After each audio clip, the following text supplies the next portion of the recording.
You're good? You're good? Good evening, ladies and gentlemen. I can get closer to it and get louder now. Can't hear? No? I can do the old school Mrs. Martin and Dr. Martin do this, right? For those of you from Hathaway, the old school days.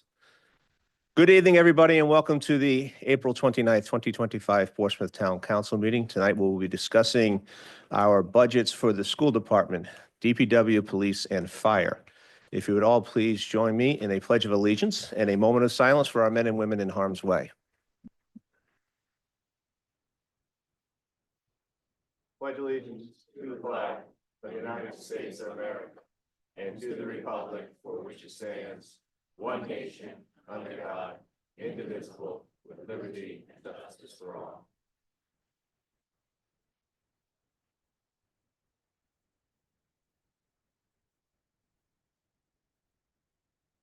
Thank you, everyone.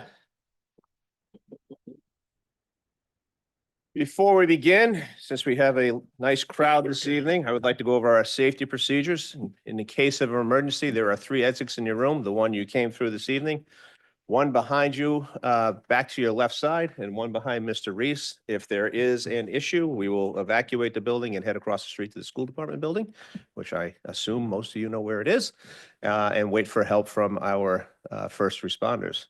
So tonight we will be starting with a presentation of the school budget. Mr. Rayner, do you want to kick it off, or we're going to have Dr. Kenworthy kick it off? Oh, roll call. Oh, Mandy's.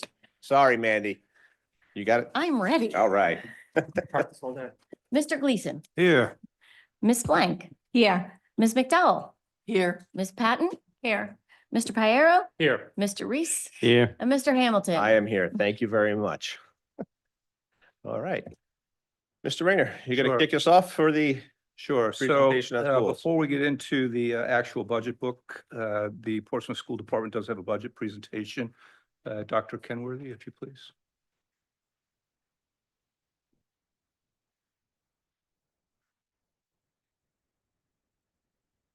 Thank you.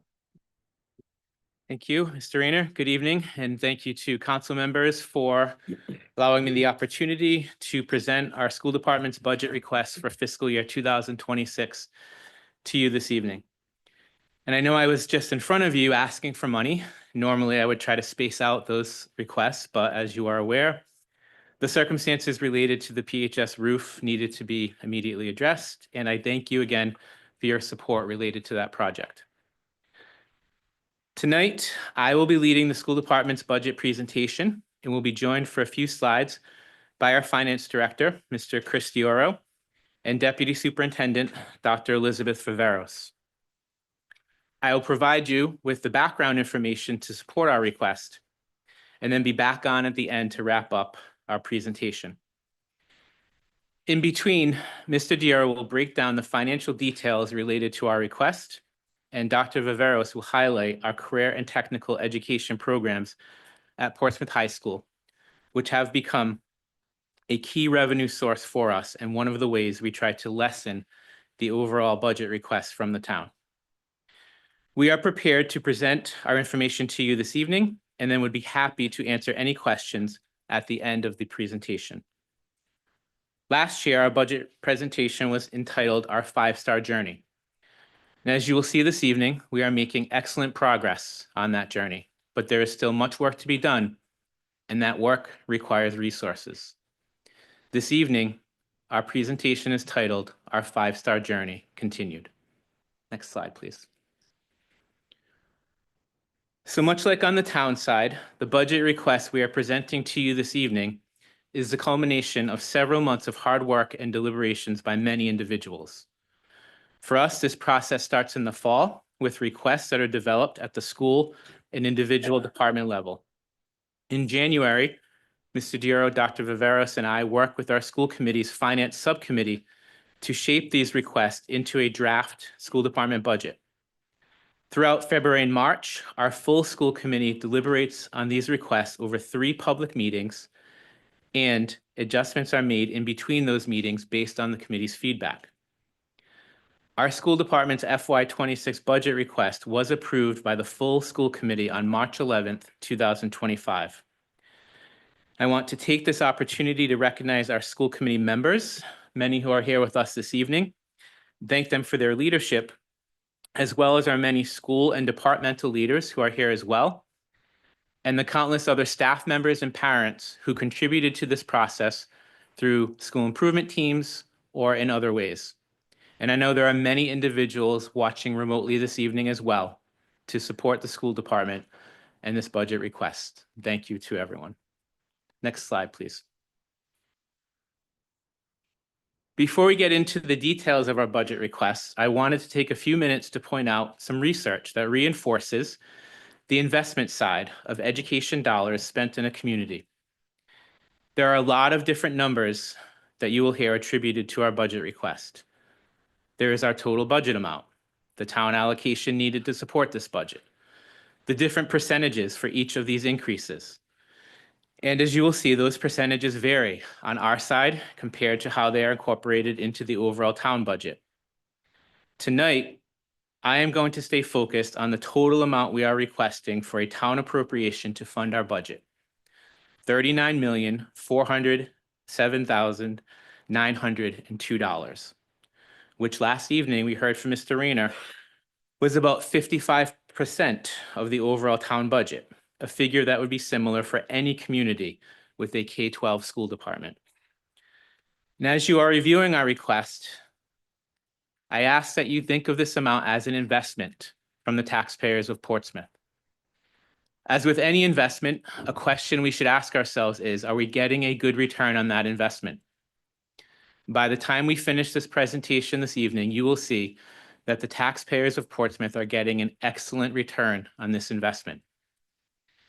I would like to point out the information on this slide, which comes from two sources and shows that first, education dollars are beneficial as new families are looking to move into a community, a sentiment that we hear each and every day in the school department from our families. And with no disrespect toward my fellow town department leaders, the next link is research showing that more than any other expenditure that a community can make, the dollars spent on education within a municipal budget have a direct positive correlation on property values. Next slide, please. I also wanted to take a few moments to point out the many ways that we currently collaborate between the school department and town in order to create efficiencies. We have direct shared oversight of facilities with a shared facilities director and other personnel.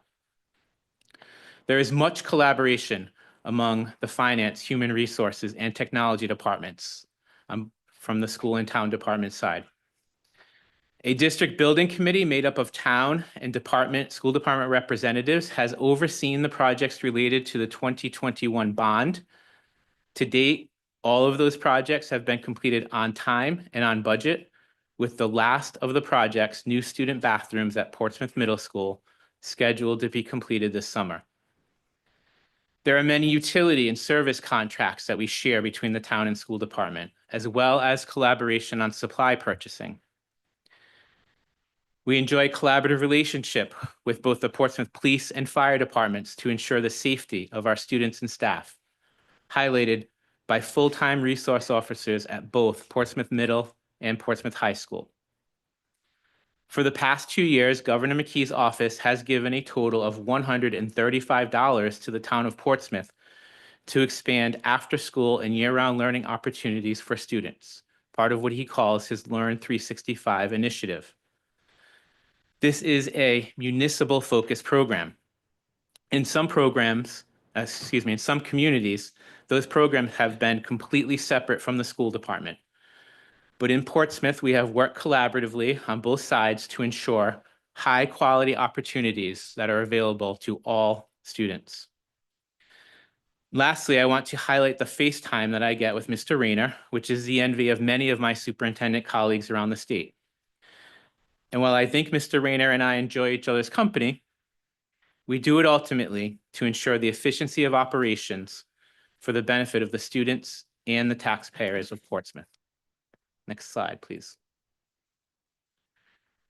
Lastly, for me, before I turn things over to Mr. Dioro to present on the financial details of our budget request, I wanted to highlight the important role that our district strategic plan plays in our budget development process.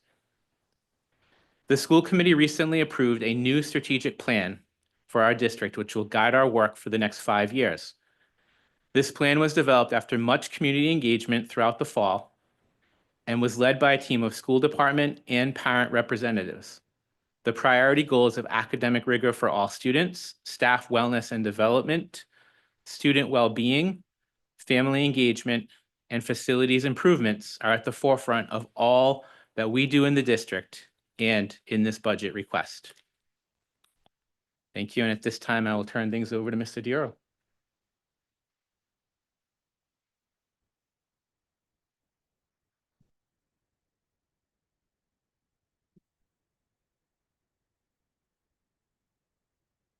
Thank you, Dr. Kenworthy, and good evening, everyone. I know Mr. Rayner has provided each of you with a copy of the school department's FY26 detailed budget book. So tonight I will present a summary of the proposed expenditures and revenues budgets. Total expenditures are budgeted to grow at $46,203,127. That's an increase of $1,503,643 or 3.4%. Employee compensation is up $495,000 or 1.9%, which includes contractual and anticipated raises and step increases. Across all funds, the district reduced staffing by 2.4 full-time equivalents. This is in addition to the 7.2 FTEs that were reduced in the current year budget, so that's 9.6 positions over 2 years. Employee benefits are increasing 5.4% or $498,000, primarily driven by health premiums increasing 6% and higher contribution rates for the state-run teacher pension plan and the town pension plan. Other purchased services are budgeted to rise $479,000 or 7.9%, primarily driven by transportation costs, specifically statewide transportation costs, and tuitions for special education out-of-district placements. Again, overall expenditures are budgeted to grow 3.4%. As a point of reference, this increase is below the 3.6% Northeast region CPIU inflation rate for the 12 months ended March 2025. Next slide. Total revenues are increasing at the same 3.4% as expenditures and are broken out into 3 types: revenues from federal sources, revenues for state aid, and revenues from local sources. Federal revenues are budgeted to decrease 6.5% due to an anticipated 13.2% or $38,000 reduction in federal impact aid as the number of military-connected students in the district continues to decline. The governor's recommended state aid for Portsmouth is essentially flat year over year at $3,590,725. Please note that the governor's recommended aid just recently increased by $9,963 due to the March student enrollment data update, which happens every year. Also, please keep in mind that state aid is ultimately decided by the General Assembly, which may decide to ignore the governor's recommendation when adopting the state budget. This is something they have done in the last few years. Revenues from local sources are increasing 3.8% or $1,536,653. Tuitions from Little Compton are budgeted to increase by $65,500 or 5.2%, while CTE tuitions from other districts are growing by $224,000 or 22%. The school department's CTE programs are a true district success story, which you will be hearing more about from Deputy Superintendent Viveiros in a moment. Finally, to balance the budget, we are requesting an increase to the town appropriation of $1,230,064. The total town appropriation would be $39,407,902, an increase of 3.2%, which again is below the expenditure growth and the rate of inflation. Next slide, please. So this chart shows the FY26 budget request and the prior 4 years adopted budget, state aid, town appropriation, and town approved capital. For FY26's budget increase of 3.4%, is the highest in the past 5 years. As we just discussed, the district is experiencing large increases in healthcare, transportation, and out-of-district tuition costs. As you can see, we have lost state aid in each of the past 4 years and are breaking even in FY '26 pending any changes to the state's adopted budget. Additionally, the last 3 years, increases to the town appropriation have been slightly higher than the previous trends due to rising costs, high levels of inflation, lower state aid, and lower federal funding. Finally, you will notice that since 2022, we have not requested any town capital funds, as we have utilized the $21.4 million bond to complete our RIDE-approved 5-year capital plan.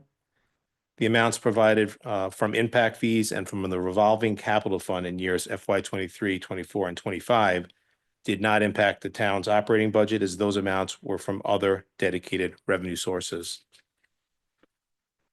For FY '26, of course, our focus is on the partial roof replacement project at PHS, which you've already approved the use of $572,000 of impact fees and $890,000 of town fund balance. Thank you, and I will now turn it over to Dr. Viveros.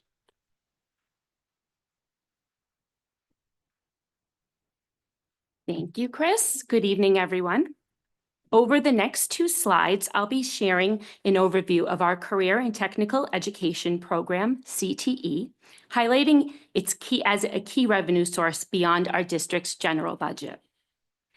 Back in 2019, our CTE program featured 4 academies: engineering, visual arts and design, education and child development, and digital media. These academies offered students hands-on real-world learning experiences in clear pathways aligned with industry demands. Since then, we've expanded our offerings to align with both student interest and workforce needs. I need these. Today, we're proud to offer 7 CTE academies with the addition of bioscience, music production, and business management and administration. This growth reflects our district's commitment to provide students with dynamic, high-quality learning opportunities, and it has positioned our district as a recognized leader in CTE innovation across the state. As we continue to expand and refine our program, we remain focused on aligning education with evolving workforce demands, fostering strong industry partnerships, and empowering students with the skills and experiences they need to succeed in college, career, and beyond. Next slide, please. As a result of our CTE program's growth, we're attracting an increasing number of students from neighboring districts who recognize the value of our academies and the quality of education that we provide in Portsmouth. In the 2019-2020 school year, we enrolled 22 out-of-district CTE students. That number has nearly tripled, with 65 students enrolled this past year, and we are projecting 77 out-of-district students for the 2025-2026 school year. Many of these students aren't just coming for our CTE offerings. They're choosing to become Portsmouth Patriots. Our CTE pathways have become a bridge, offering students and families a meaningful way to access all of our district has to offer: a strong sense of community, rigorous academics, and a culture of pride, support, and opportunity. For many, CTE is their way in, but they stay because of who we are as a district and our investment in the education of our students. This continued surge in enrollment has a direct and positive financial impact to our district. With 77 out-of-district students, we anticipate generating $1,232,000 in CTE tuition revenue. This additional funding strengthens our schools, expands opportunities for all students, and helps to offset local budget pressures. Thank you. Dr. Kenworthy.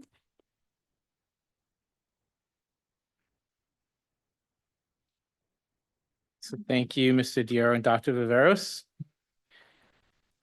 So the last slide provides more information on why our budget request is a sound investment for the taxpayers of Portsmouth. This slide highlights just some of the most recent accolades our district has received. The Rhode Island Department of Education has a comprehensive accountability system in which all schools throughout the state are rated on a scale from 1 star, the lowest possible rating, to 5 stars, the highest possible rating. We are one of only 3 K-12 districts in Rhode Island with all of our schools rated 4-star or higher, and Melville School became our first 5-star school this fall. Most of our other schools are just a few percentage points behind them. We have steadily improved the ratings of each of our schools since the pandemic. Our district is one of a small number of districts across the nation to have earned a U.S. Department of Education Green Ribbon. This is a prestigious environmental education designation. A highlight of this work is our student-led farm on Jepson Lane, which will hold a ribbon-cutting ceremony for a new pollinator garden on May 29th, which I believe all of you have been invited to. I would encourage you, if you have not had the opportunity to do so, to check out the amazing work being done at this farm. And then there is the work being done at Portsmouth High School, where the K-12 educational experience of our students culminates. In addition to other state and national accolades, over the past few years, Portsmouth High School has risen to the top 5% of all high schools across the nation in the U.S. News and World Report high school rankings. Considered the most comprehensive ranking system for the more than 25,000 high schools across the country. These are just a few of the examples that show the efforts of our hardworking students, staff, and families. But as I mentioned previously, that work requires resources. And there are many requests that unfortunately could not make it in to this budget. Our school department budget was carefully developed to ensure that we can continue to produce the outcomes for our students, staff, and families, and for the taxpayers of Portsmouth. I would be remiss if I did not also mention a recent development. Last Friday, the Rhode Island Department of Education and the Rhode Island Attorney General's Office announced that they have joined 18 other states in a lawsuit challenging the U.S. Department of Education over stipulations related to receiving federal education funding for next school year. Again, this was a state-level Department of Education request, and they have guided our response in Rhode Island. While I do not want to wade into the politics of that discussion this evening, as we stand here right now, the fate of over $116 million in federal funding that Rhode Island received to support districts in providing services to students for low-income families, special education services, recruiting and training teachers, and supporting students in foster care or who lack permanent housing is uncertain. In Portsmouth, we receive a little over $2 million that flows through the state from this federal funding. There are obviously a lot of questions that still need to be answered in regards to this latest development. But tonight, the most important step that you can take is to support the budget request before you. A request that has been approved by our school committee and which is supported within the overall budget for the town that Mr. Rayner has presented to you. You have heard the details of the various expenditure and revenue sources from Mr. Dioro.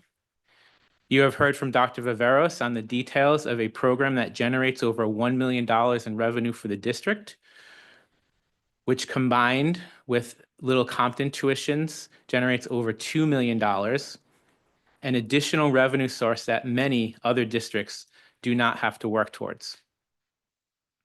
I can assure you that this is a fiscally responsible budget, and that $39,407,902 is needed from the town in order to support our district's FY26 budget and our 5-star journey. This is a sound investment for the taxpayers of Portsmouth. Last slide, Kathy. So thank you. That concludes our presentation, and we'd be happy to answer any questions that you might have tonight. Thank you, Dr. Kenworthy. We've had a request from Ms. Skian, who's on the school committee, but would like to do a presentation as a citizen, not a school committee member. Would you, as a council, would you like to hear that presentation first and then ask questions, or would you like to ask questions while the presentation from the administration is fresh in your mind? I have 2 questions. Okay. Is that okay with everyone? That's,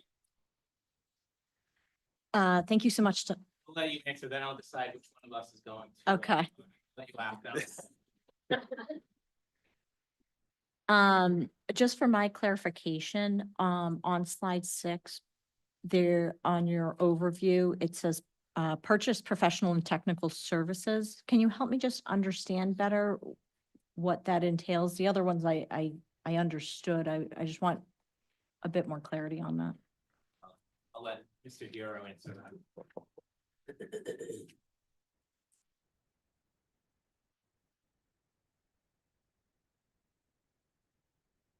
So if you do have your budget book or have a chance to look at it at some point in the future, on page 8, you'll see the details behind that. It's basically contracted services. It's things like occupational therapists, physical therapists, tutoring services, social workers, legal services, accounting. Those are the type of things. There's about maybe 25 of them, different lines. Thank you.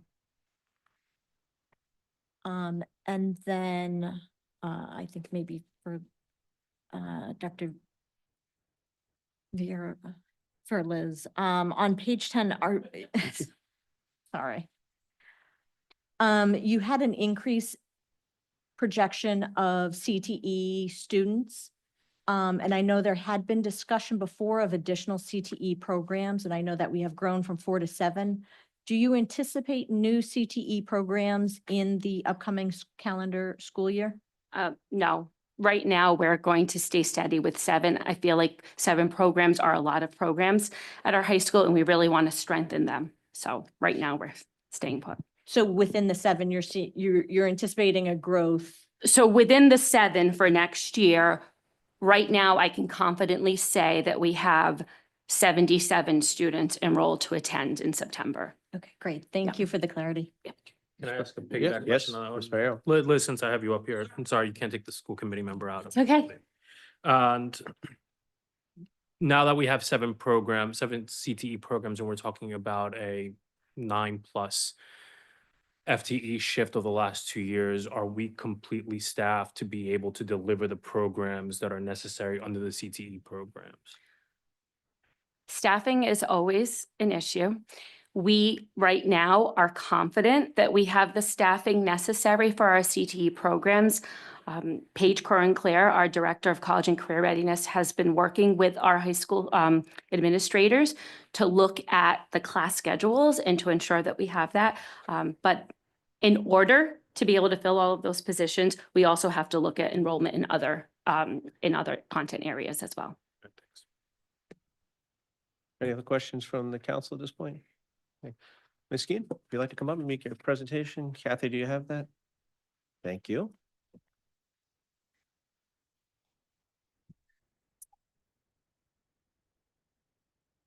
And Emily, since you're just a little bit taller than Liz, can you just pull the microphone up? So, thank you.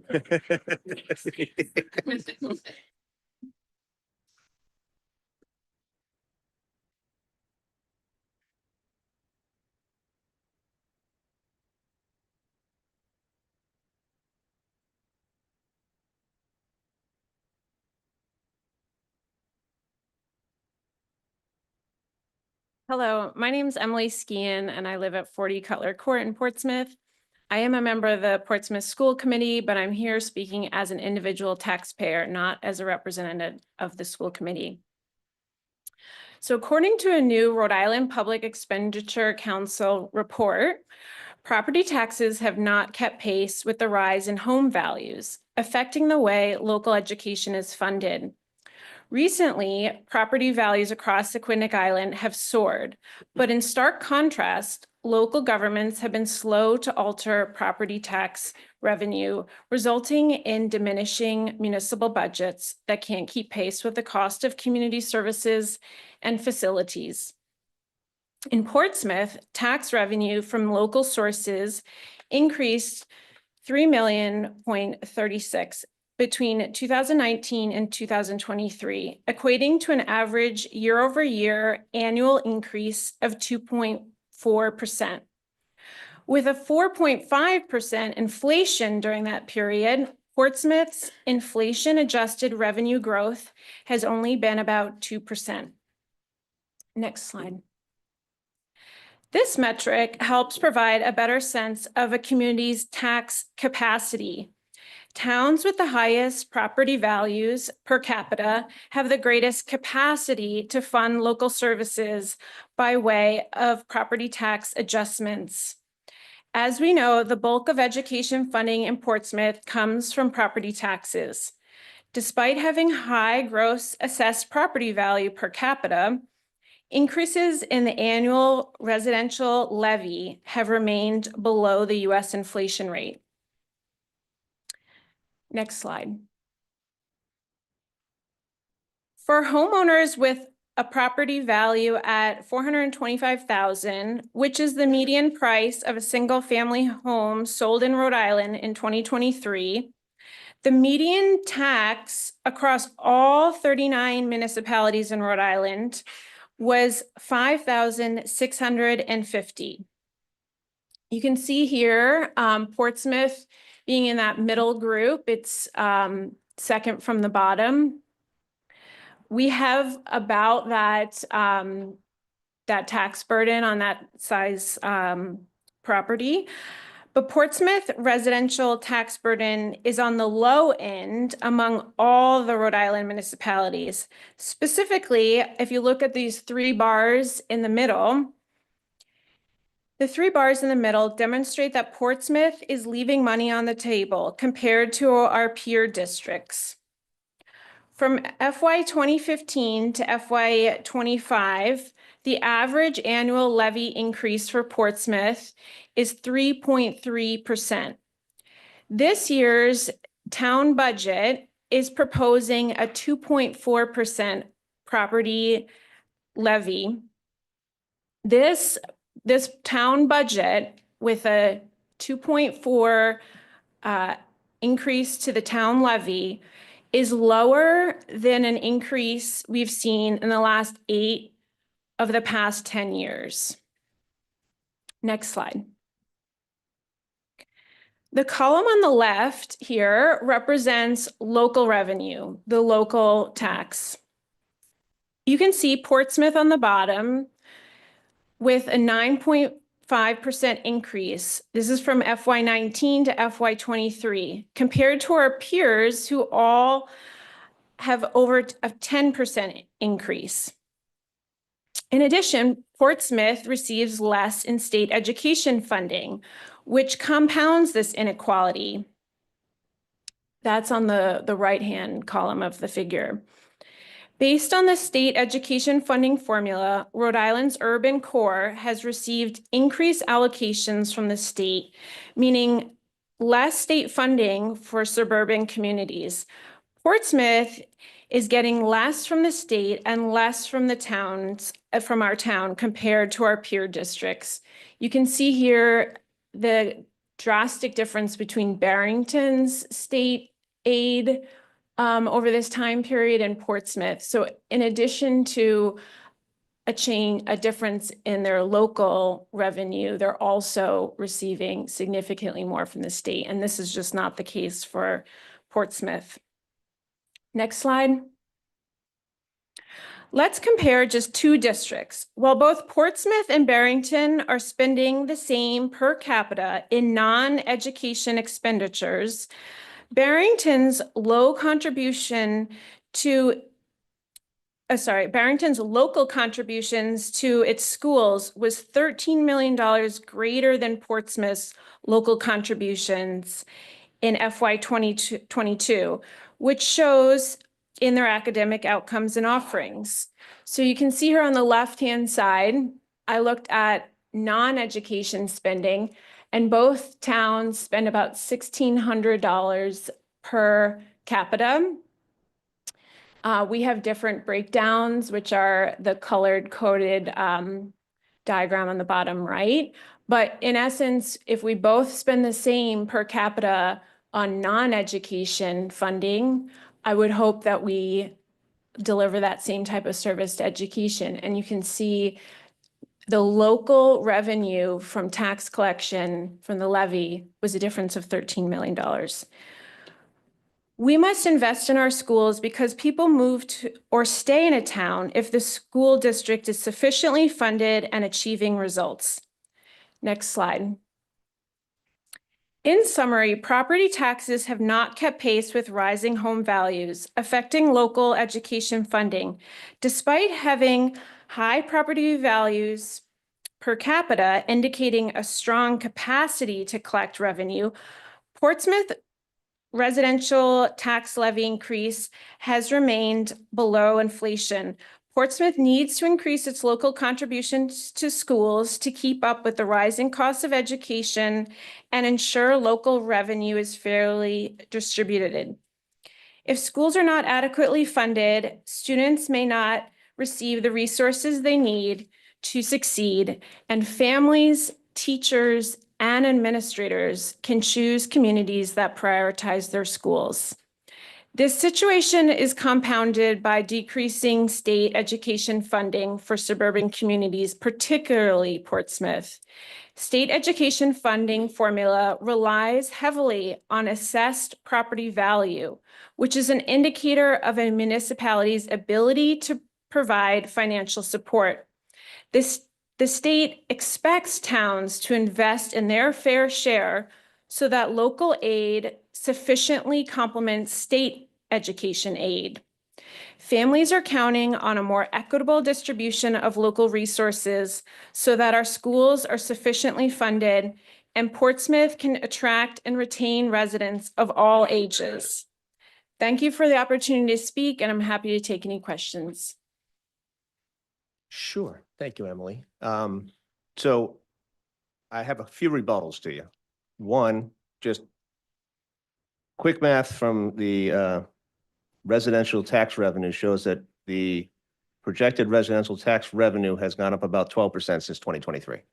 I believe your slide says 9.5 from 2019. So I didn't create any of the figures in this presentation. Every single figure is from RIPEC. RIPEC. So it's So- from RIPEC's report, and I have spoken to the author and confirmed these numbers, seeing her raw data. Okay. Then she's probably got bad numbers.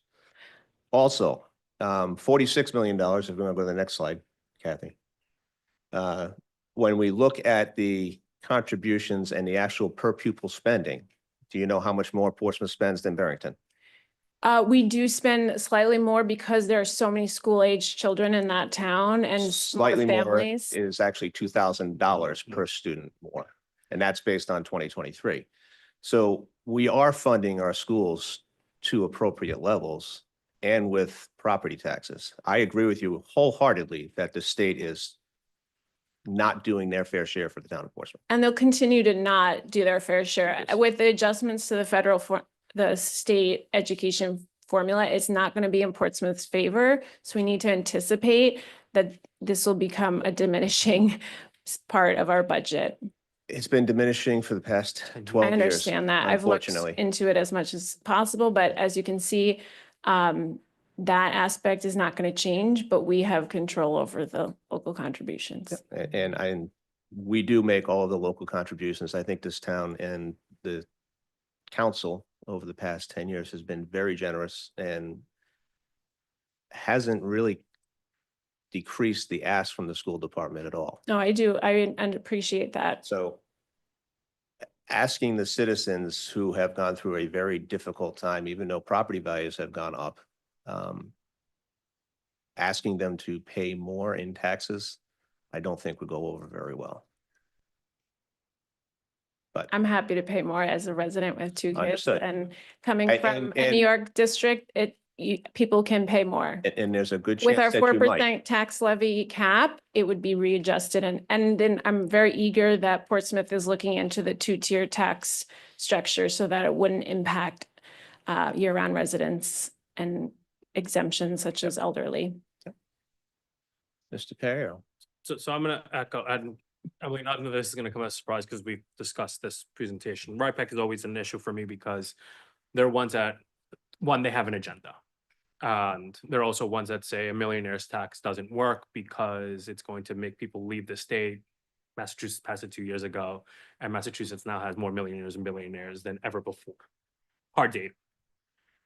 So my only concern is, all things being equal between Portsmouth and Barrington, then that would make sense. And I've said this to you when we chatted about it. People, yes, go to Barrington for the school district, they will pay, then they leave once the kids are out of the school district. We don't see that as much in Portsmouth. And I think that we've done a much better job in the town in being able to pay, I don't want to say our own way, but we do get shafted every year by the state funding formula. And like you Agreed. said, Yeah, that's not gonna change. yep. My other big number that RIPIC does a really bad job in defining is what that other category is. So if you really look at the numbers, we cover education well, we cover DPW well, police, fire, and all these things. They have this massive other I category understand. Yeah, that we don't have, and that's to the benefit of our tax base. That we don't have to then go ahead and raise taxes as much. And we have families that do come here. This is gonna probably end up being part of my speech about why we should fund the school budget as is. I came from a similar New York district as you. And I came here for the school districts. Please don't shut that window. And I came from a similar district. I know what it is, but we moved to a district like Portsmouth because of the fact that we do fund schools the way that we do. It's not, yes, are there increases? Yes, everything goes up. That is the nature of things. I would love the year that we're saying we're reducing taxes. But my name is Juan Carlos, not Jesus Christ. But I'm just a little perturbed by, and this is not towards you, it's just towards the information that you have, that just paints an unrealistic picture of what the differences are. And I think I don't want to say it's you casting doubt or disservice to the work that the school committee, the school department, and the administrator has done, but it just kind of paints this rosy picture that we're not living up to the standard that we are when we are. And I think that we just need to really be cognizant of that when we're putting out this information. I also moved here for the schools, and as a military family, we have moved around a lot and have seen a lot of school districts, and had never even been to Rhode Island, but I'd never even visited the state before choosing to buy my first house in this town because of my kids going to school here. So this is a very personal issue that a lot of military families make and come back or have their final duty station here and stay. And obviously in this region, it is well known for its good schools. And we appreciate our good schools. I don't think there's anybody up here who doesn't appreciate the job that all of our teachers do. But we do have the constraints of a budget, and there are roughly 2,200 kids in the school, and there's roughly 16,000 other folks who need to survive as well. So we have to balance educating our children with not forcing our seniors out of town. So those are the two real ends of the spectrum that you're gonna have to look at. Anybody else have questions for Ms. Sheehan or questions for Dr. Kenworthy, Mr. Dioro, I Dr. do, Paris? Mr. President, if you don't mind. Mayor? Emily, it's not for you, it's probably more for. Thank you, Emily. Appreciate Thank it, you the so much. information. Chris, not much more, if you don't mind, it's gonna come to you, and I just know. And it's not so much of a question, but more an informative statement, and especially for the newer members of the council and or those don't have previous experience with it. Can you talk about how much the district actually spends in out-of-district transportation? Sure. So I think I have budget here. While he's looking that up, does the bill that's up there to fix this have any chance of passing this year? I'm asking you. Again, JC stands for Juan Carlos. I not know, Jesus Christ. I'm just checking. So your answer is no. I don't know. I'm not. Okay. If this was, if we were talking about health insurance, I would give you a better picture. But Okay. Can you get our health insurance rates down? Because there was a Juan Carlos, not Yeah. Jesus Christ. $500,000 increase that did, 498,000 roughly. So I didn't bring it, but I'll do it from memory. So I think for the budget, That's hard enough. I believe in. yeah, for next year, my estimating is pretty good. I want to say our budget for next year, for out-of-district tuition, which includes any private schools, special education, McKinney-Vento homeless, foster children, that type of thing is right around $800,000. Thank you. And also for newer members of the council who may not know, we are busing kids who are going to private school from Portsmouth to, say, LaSalle. We Yeah, only okay, bus within our region. So the private schools that we're busing to right now are St. Phil's, Penfield, and All Saints. Okay. And we actually do that with our own buses at no additional cost. We do not use statewide, which would cost us extra. Questions? Mr. Diero, Dr. Kenworthy? Mr. Rayner, any questions from you? No? Can we get started? You want a question? There's my question. Okay, so what everybody's waiting for, if we can go to page 67 of the proposed budget.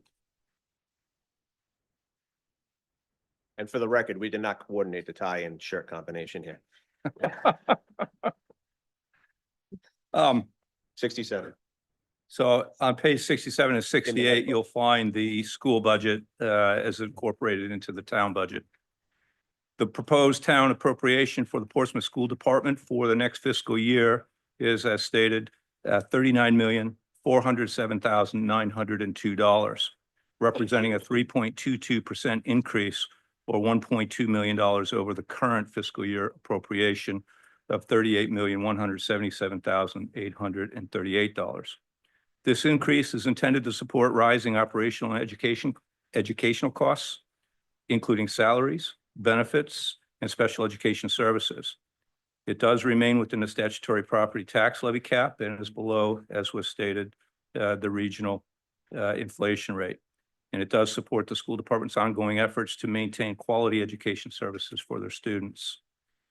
It is important to note that under Rhode Island state law, the town council is obliged to a maintenance of effort obligation equal to the previous fiscal year appropriation unless there are specific legal findings allowing otherwise. No such findings apply this year. So as with prior years, the town's appropriation constitutes only a portion of the school department's total available funding, supplemented by state aid, federal aid, and various restricted and miscellaneous revenues. So the total budget for the school department, in addition to the local appropriation, will include state aid totaling $3,590,725, which is a modest $5,579 over the current fiscal year. You can see there that group home aid funding has increased significantly by almost 67%, while high-cost special education aid has declined. Are there? Federal aid of $250,000 is down 13.19% from the prior year, reflecting a reduction in qualifying federally connected students. Restricted revenue such as IDEA funding and Title I and II grants, and I had that written out. So IDEA funding, I've lost my page here. But if you need to know what those acronyms are, Ms. Blanc, I'll get them to you here shortly. But essentially that's federal funding for underprivileged children and children with special needs and for special training for school administration. So those restricted revenues, the IDEA funding, the Title I and II grants, and the career and technical education that was just discussed total $2,029,000, and that's down 9.01% over last year. And then miscellaneous revenues totaling $2,954,500, reflecting strong performance in out-of-district tuition payments from Little Compton and career and technical education students. So in summary, the town's investment in the schools remains one of the largest and most important commitments in the town budget. The proposed budget reflects a continued commitment to supporting the school department while adhering to legal obligations. It also highlights the school department's success in securing outside revenue streams to help stabilize education funding despite broader fiscal pressures. So this is a two-step process. First is I recommend provisional approval of the local appropriation of $39,407,902 for the Portsmouth School Department budget. Is there a motion to do so? Mr. President, I move that we provisionally accept the budget as presented. Second, Not the budget, It's a Oh, two-step process. two-step process. So first is the town The appropriation town appropriation, of $39,407,902. yes, I meant to that. And are there second. any questions on that? Ms. McDowell? No, I just have a question regarding, why is it that this page is expenditures and not revenue?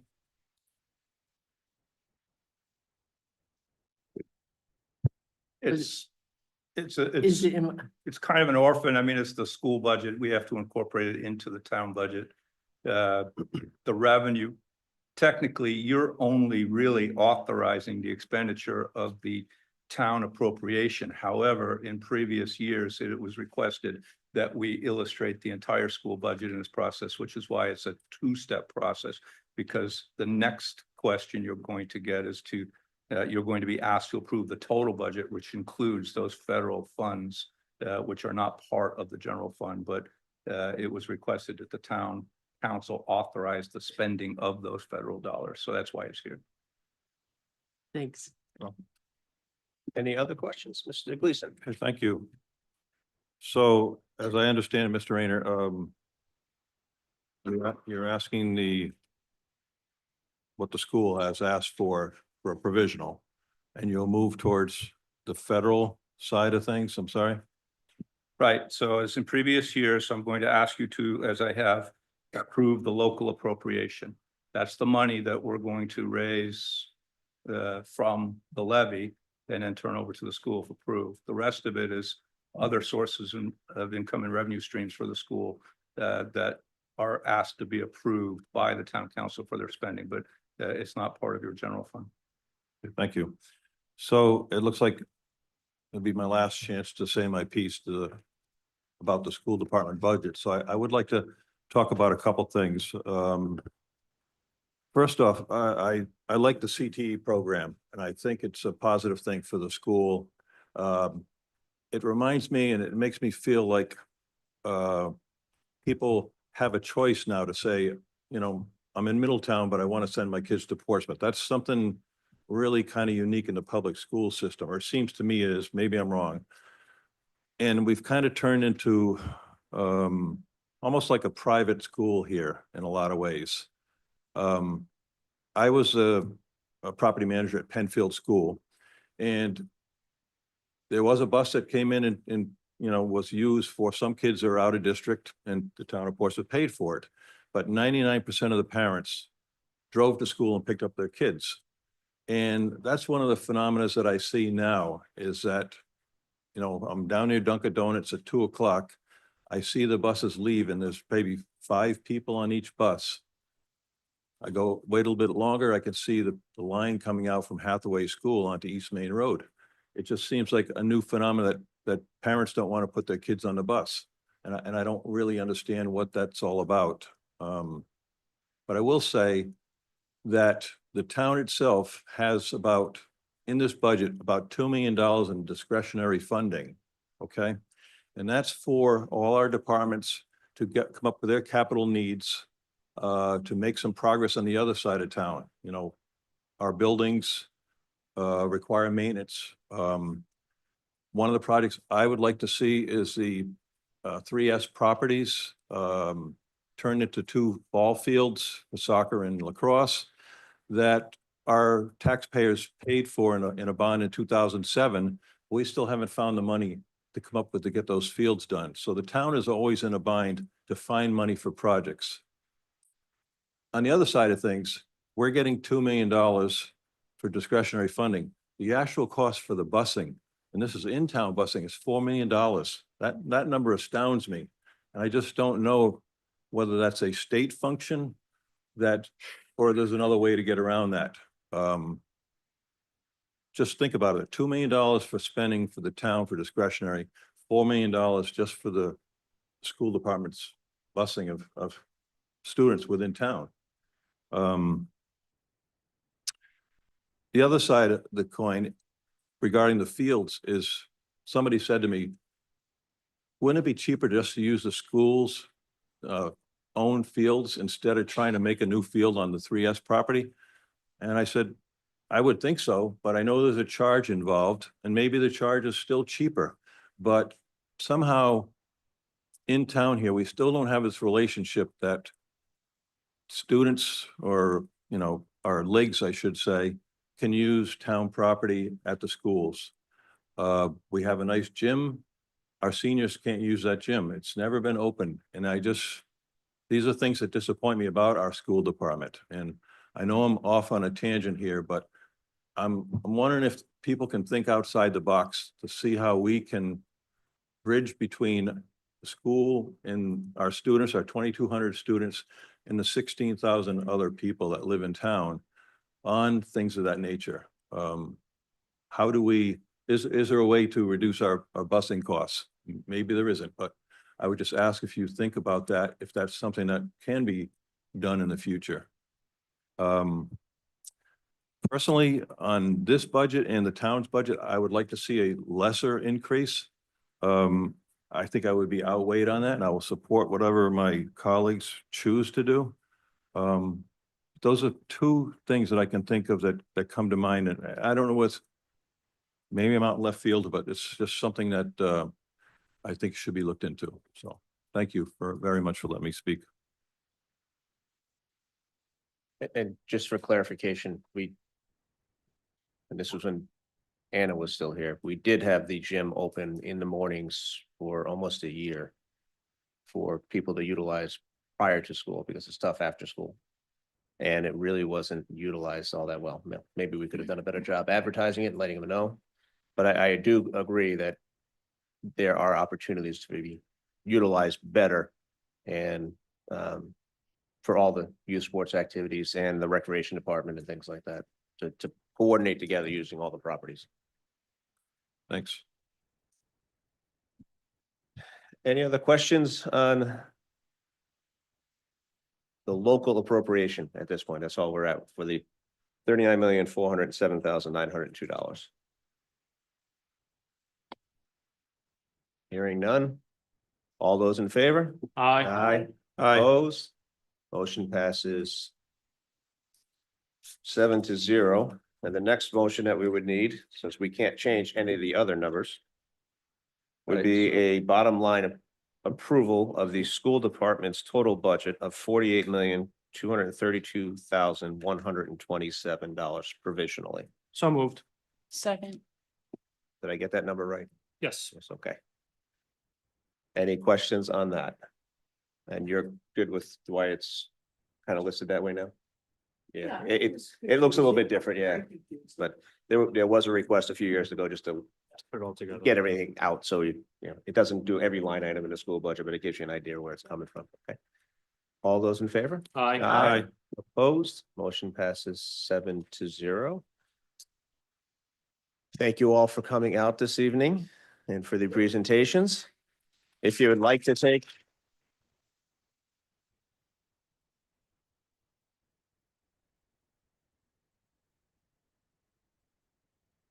I invite you all to stay and listen to the DPW police and fire budget, but I'm sure you have papers to correct and planning lesson plans to do and all that fun stuff that I know has to be done before 7:15 tomorrow morning. Mr. President, could we do a 5-minute recess? Yes. Yeah, but Kathy,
Thank you.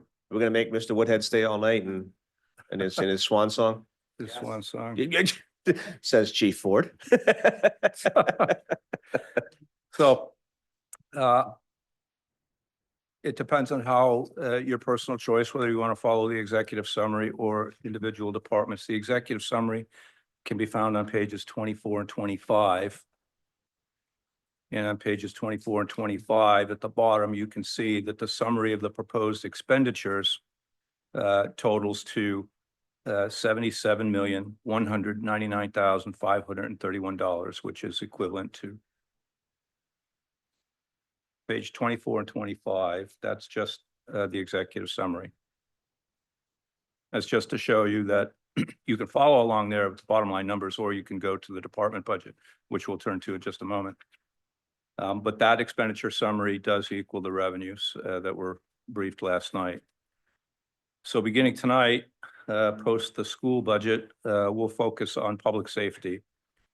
So for those that care, please turn to page 46 of the budget.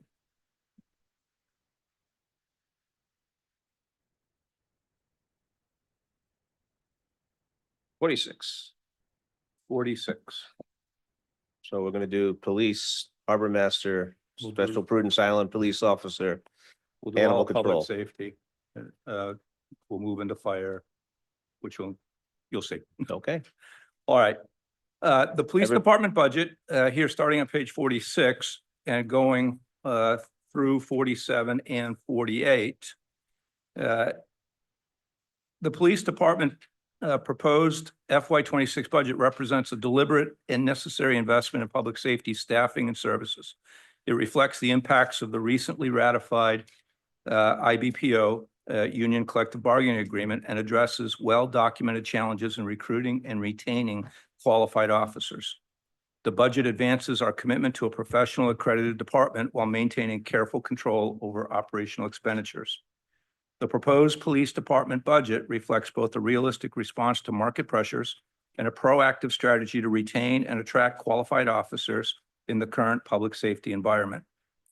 The department's overall budget is proposed to increase by 11.12%, driven primarily by the necessary salary adjustments and targeted benefit enhancements, all of which are grounded in our newly ratified 3-year collective bargaining agreement with the police union. The largest driver of the increase is in salary costs, rising by 18.78%. This reflects a comprehensive restructuring of compensation to address persistent recruitment and retention challenges that are not unique to Portsmouth, but part of a national trend. Our prior contract awarded 2% raises annually over 5 years, which failed to keep up with the pace of inflation that averaged nearly 4% annually during that same period. In real terms, officers lost purchasing power and many left for better paying departments. This budget reflects the first year of the new contract, which includes a $3,000 salary adjustment for all officers, a 5% general wage increase, new accreditation and educational incentives aligned with the Commission on Accreditation for Law Enforcement Agencies and the Rhode Island Police Accreditation Commission standards. And it adds flexibility and modernization in duty assignments and promotions. These adjustments are critical to competing with area departments that are offering sign-on bonuses, aggressive lateral recruitment incentives, and stronger retirement packages. Additionally, the patrol division, which includes 19 positions, and the school resource officer program, which is 2 officers, account for much of the increase in core staffing costs as we plan to return to full staffing in the next fiscal year after prolonged vacancies in prior years. With regard to benefits, benefits show a modest overall increase of 1.83%, with health insurance and payroll taxes reflecting standard proportional increases linked to salary growth. A decrease in defined benefit pension contributions offsets some of the increases. With regard to operational spending, operational expenses increased by just 2.8% or $14,659, which is notable given the notably restrained given the department's growth. Key operational increases include computer support by $24,000, This includes a one-time overlap of our existing Information Management Corporation Police Records Management System and a new records management program during the migration of these two systems. Costs associated with records management will drop in fiscal year 27 when the migration is complete. Also in firearms training, there's a $3,000 increase. This is due to the incorporation of the purchase of a modern, less lethal restraint tool, which will enhance officer and public safety, called the BolaWrap. And then also operational, you'll see an increase for the police academy. This is to support 7 new recruits, up from 5 previously budgeted seats. Fuel, maintenance, training, and office supply line items remain flat, indicating disciplined operational control despite higher activity levels. So in summary, the proposed police department budget is carefully structured to support operational readiness, officer development, and public safety. We are requesting provisional approval of $8,512,203 for the police department budget for fiscal year 26. Any questions for Mr. Rayner on the police department budget? Mr. President. Mr. Payaro. Mr. Rayner, if you don't mind, I know that when you said the firearms training, there's an increase of $3,000. Would that training, I'm assuming, is ongoing, or is this one-time training? There's ongoing training, but this incorporates the training and the purchase of a non-lethal system called the Okay, so BolaWrap. we'll see a decrease come Yes. next fiscal year. Correct. And then I'm kind of just looking at the holiday pay, although it's a $25,000 increase, it's a 17%. Is it correlated, and this is just my assumption, one, the addition of Juneteenth as a state holiday, and then also the natural just increases based on pay raises? Correct. It's proportional to the pay raises that were Yeah, given. So they perfect. got the pay bump and then the pay raise. And computer program was the other question I had, but you answered that, so thank you. Any other questions from council? Mr. Gleason. Thank you. I had a brief discussion with Mr. Rayner, and I just want to share it with my fellow councilors. Just a thought that that potentially what we've done in the past is we've gone to a civilian harbor master, and I suggested to Mr. Rayner that we look into civilian SROs, for lack of better terms, that would allow us to return the existing police officers to our actual force. And I don't know if other schools do this, but potentially it would allow us to get back to our, full strength quicker. And I believe, if I'm not mistaken, the school department's actually asking for a third SRO this in 26. No? I thought I had seen the third one in there.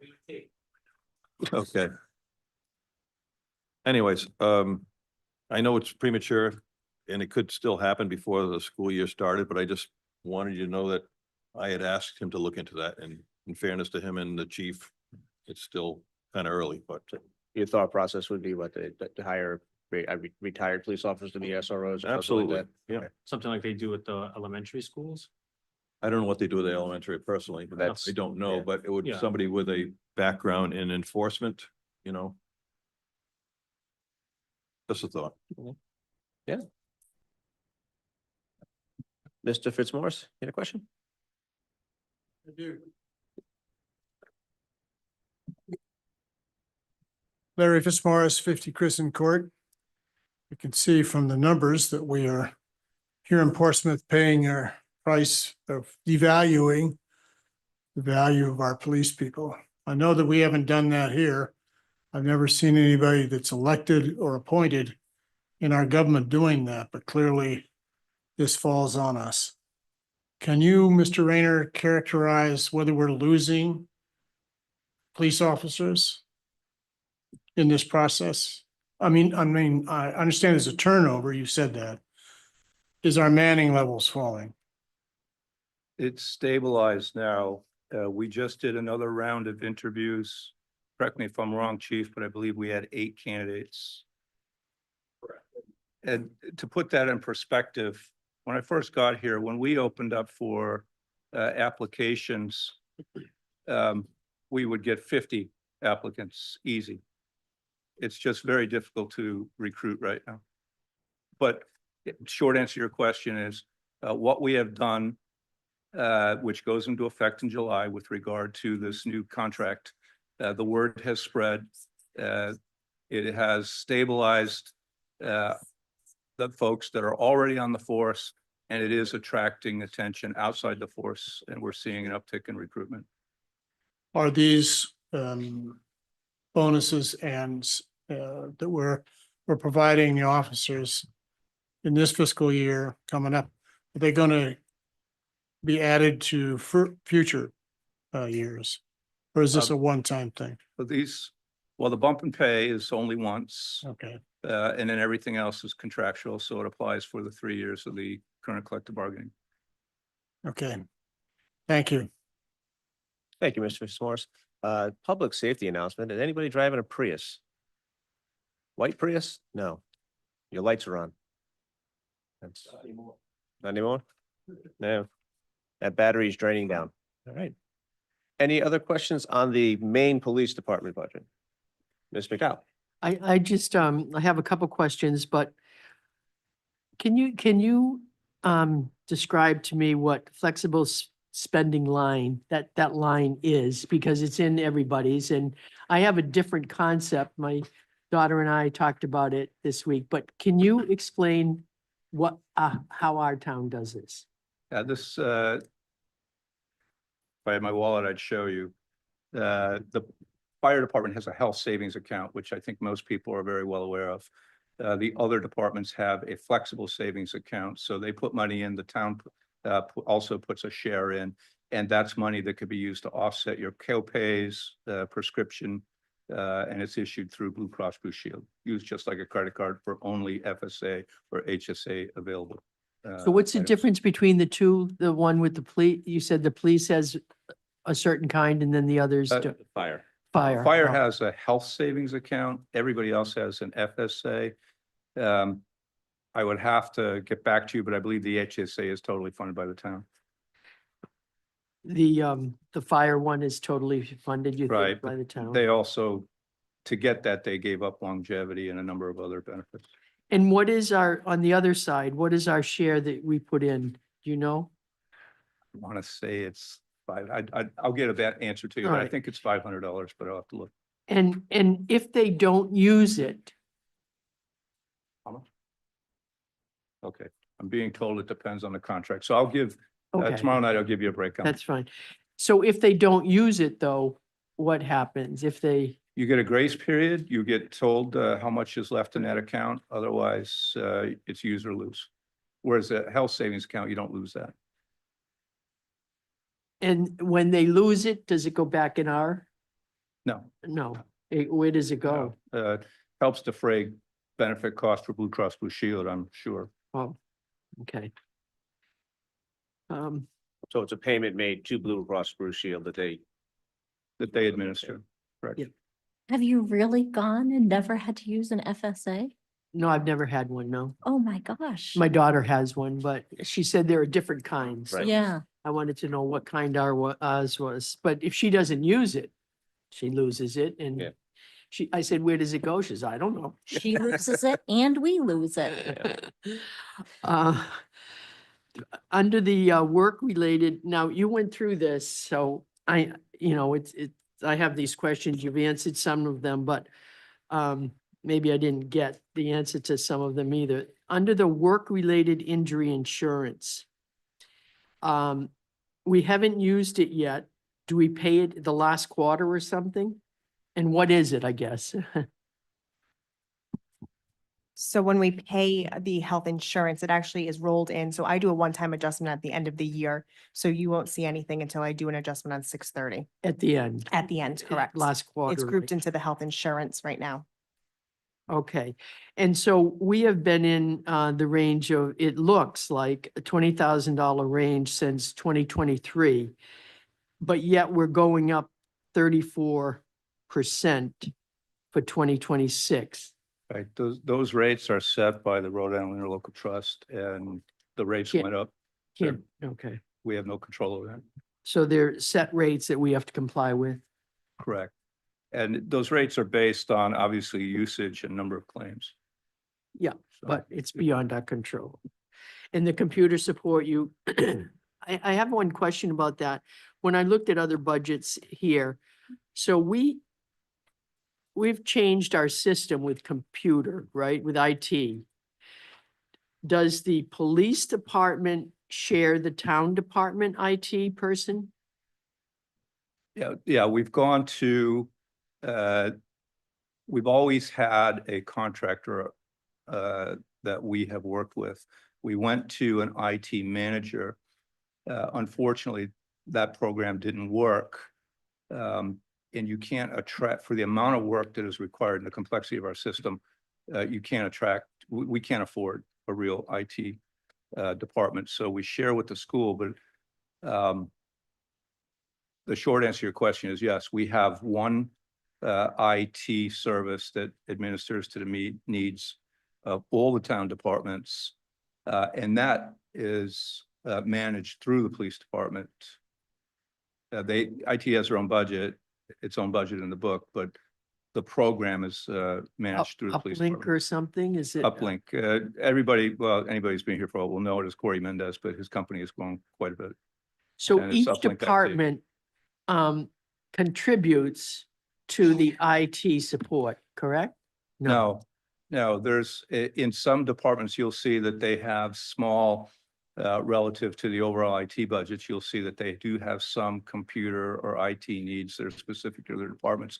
But overall, the IT service is paid for with the IT budget, which we'll discuss tomorrow night.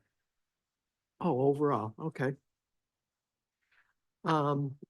Firearms, the police academy, we have 7 new recruits, you said, for the police academy? Applicants were hoping to get 7 in the academy, but our track, statewide, countrywide, the track record is if we've got 8 applicants, if we were to have all 8 of them eligible and ready to go to the academy, I'd fall out of my chair right now. So what is full staffing? How many would that be? It's 19 positions plus the 2 SRO officers, and then you can see the breakdown. You got 1 chief, 1 deputy, 2 captains, 5 Yeah, but- lieutenants. I mean, to have a full staff, we're missing how many? 41. And we're at what now? 34? 35? Okay.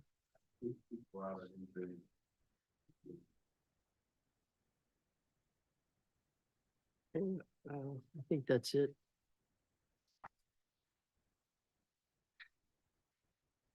No, that's it. Okay. Any other questions on the main police budget?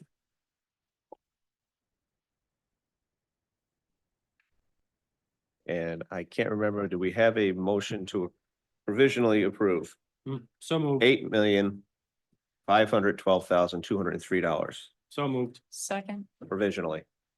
I don't remember if I said that, but, You said it. okay, all those in favor? Aye. Opposed, motion passes 7-0. Next, we have the Prudence Island Public Safety Officer. This is for still Joe, correct? That's correct. All So right. if you go to the next page, page 48 49. or 49, I'm sorry. The proposed FY 26 budget for the Prudence Island Safety Officer reflects a 7.61% overall increase. And this is primarily due to wage adjustments tied to the recently ratified police union contract. Although this position is technically a member of the Portsmouth Municipal Employees Association, the PMEA bargaining unit, which is most of the employees in town hall proper, the salary structure for the Prudence Island Safety Officer is contractually linked to that of the senior patrol officer in the police department with an additional $2,000 annually. So that's why his salary has gone up. The benefit costs are also rising proportionally, including health insurance, payroll taxes, and that's consistent with trends across the departments. Operating expenses are unchanged and continue to support vehicle fuel, equipment maintenance, and necessary travel for training and response logistics. So we are asking for provisional approval of $132,019 for the Prudence Island Safety Officer for the next fiscal year. This budget maintains a critical public safety presence on Prudence Island and honors our contractual obligations with the officer currently assigned. Any questions on the Prudence Island Public Safety Officer? I have a motion to approve provisionally $132,019 for that budget. So moved. Second. Any questions? All those in favor? Aye. Opposed? Motion passes 7-0. Next, we have Animal Control. Right, page 50. So the proposed FY '26 animal control budget totals $135,688, reflecting a 2.31% increase over the current fiscal year. This increase is driven entirely by standard wage and benefit adjustments for the animal control officer, who is also a PMEA represented employee. The 4% salary increase aligns with the general wage provisions in the PMEA contract, which was approved in December. And this was the contract wage reopener. And the benefits adjustment reflect typical changes in health and retirement contributions. The current compensation model remains in place. The animal control officer's salary includes a non-pensionable stipend. This was implemented several years ago to align the animal control officer's compensation with statewide comparables while avoiding increased pension liability. Operational costs remain flat with only a minor increase in dues and subscriptions. All other operational lines, including training, fuel, and vehicle maintenance, are held steady. We should note that the Potter League contract, which is where stray animals are taken, is set to expire on June 30th, 2026, so at the end of the fiscal year. So the necessary renegotiation process will be addressed this coming fiscal year in anticipation of the FY '27 budget. For now, we are requesting provisional approval of $135,688 to maintain effective professional animal control services for Portsmouth in FY '26.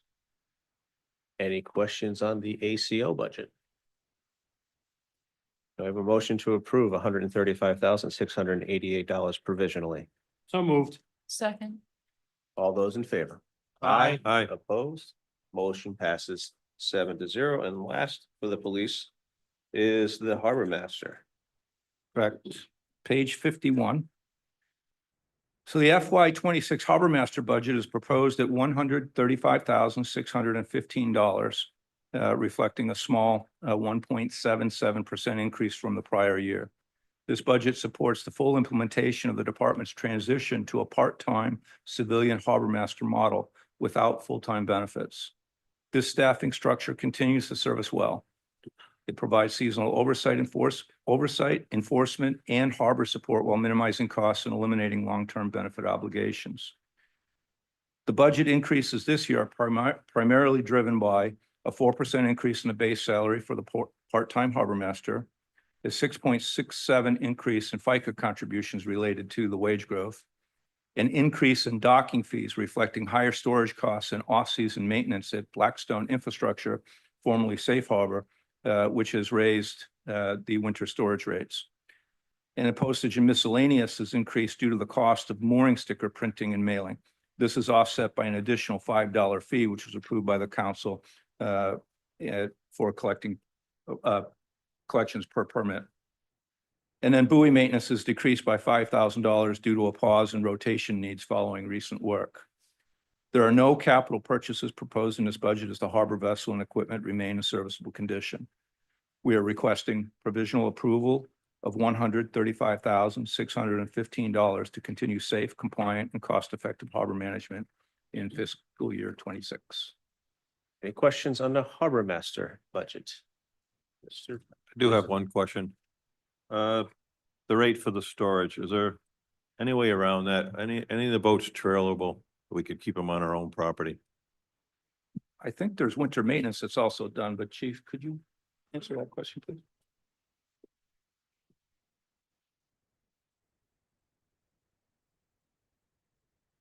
So the police have historically kept the boats in the water in the wintertime.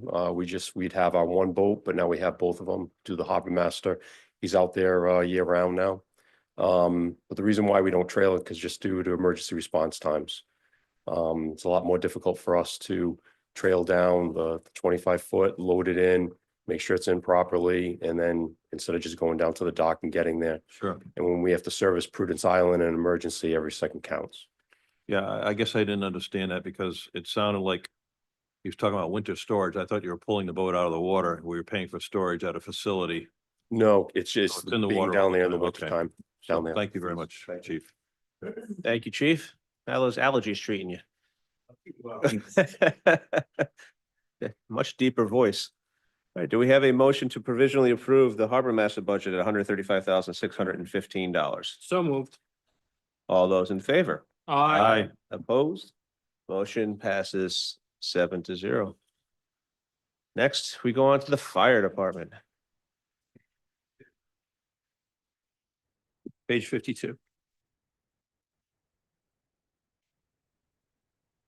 So the next fiscal year budget for the fire department is proposed at $8,210,775, which represents a 0.61% decrease from the current fiscal year, even as the department continues to evolve operationally and structurally in response to increased emergency call volume and service complexity.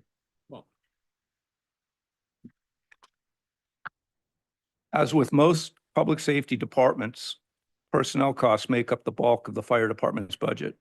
For FY26, several important structural changes and collective bargaining provisions are reflected in the budget. The salary and wage component of the fire budget totals $4 million, that's salary and benefits, total $4,745,163, an increase of $37,869 or 0.8% over FY25. Captured in this salaries is a contractual 2% wage increase for most positions, a notable increase in captain pay, but this reflects the creation of an administrative captain in accordance with the current collective bargaining memorandum of understanding. This is not an additional employee, as the fire marshal position is zeroed out and those duties are assigned to one of the 4 battalion chiefs. Authorized end strength remains the same. You'll see a 24.6% increase in health waivers based on current enrollment. This reduces the healthcare premium cost for the town in the benefits section of this budget. You also see a nominal increase in overtime for callbacks and holdovers, which is reflective of the projected salary increases. And then paramedic pay has been expanded to reflect the actual number of staff trained and licensed to provide advanced life support care in the field. This strengthens our ambulance service capacity and our ability to raise ambulance revenue. The previous budget only captured 1 of the 5 paramedics on staff. With respect to benefits, the benefits portion of the budget totals $2,748,339. This is a 1.36% decrease from FY25. Key factors include, as I've stated, a $43,993 decrease in health insurance premium, reflecting changes in individual members' plan selection and enrollment. You also see reductions in pension contributions for the defined benefit plan based on current actuarial, the current actuarial report. There's also an increase in the MERS contribution due to revised rates. Work-related insurance saw a 34.42% increase, reflecting claim history and premium adjustments. And then the health savings account line has been reduced by 12.55% due to reduced member participation. With respect to operations, operational costs are proposed at $717,273, which is a 6.52% reduction from the current fiscal year, largely due to strategic reallocation of billing and equipment expenses. So key changes here include the ambulance billing services line, which I discussed last night. $51,000 has been eliminated and moved to the Public Safety Capital Fund, which will manage ambulance billing. Hydrant fees have increased 3.94%. That's because the hydrant fees now reflect changes from both, or charges from both the Portsmouth and Newport Water Departments. Previous budgets did not capture a fee from the Newport Water Department for hydrants that are under their water system. I'm talking about the hydrants over in the Redwood District. The ambulance lease has been paid, so that's zeroed out.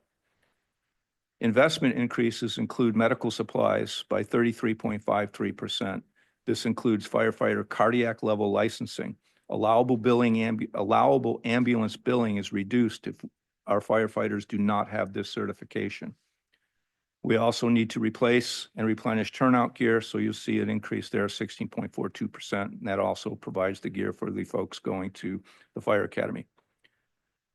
Professional development is increased because we are including funds allocated for occupational training.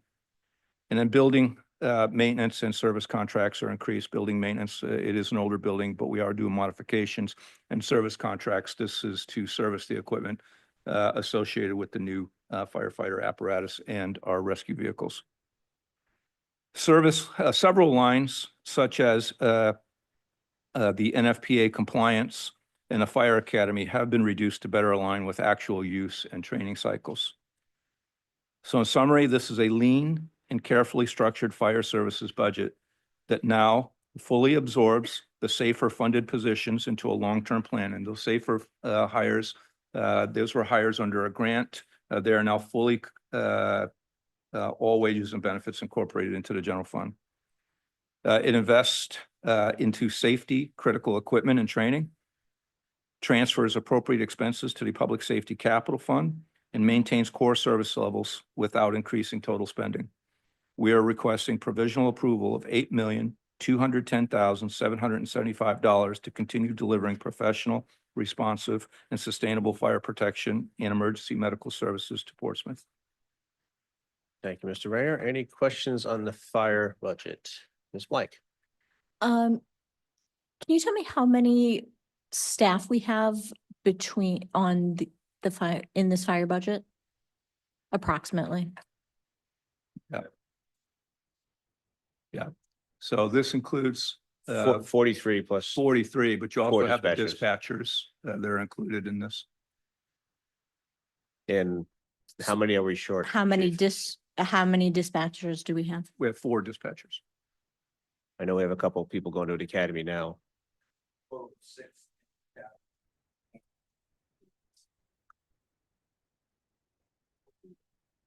Okay.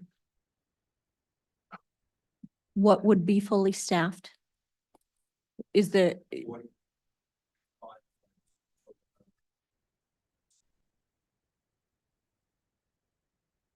So I'll give my, so I guess my question is, do you have any gaps or openings? yes, What would, my question is, what would be your fully staffed?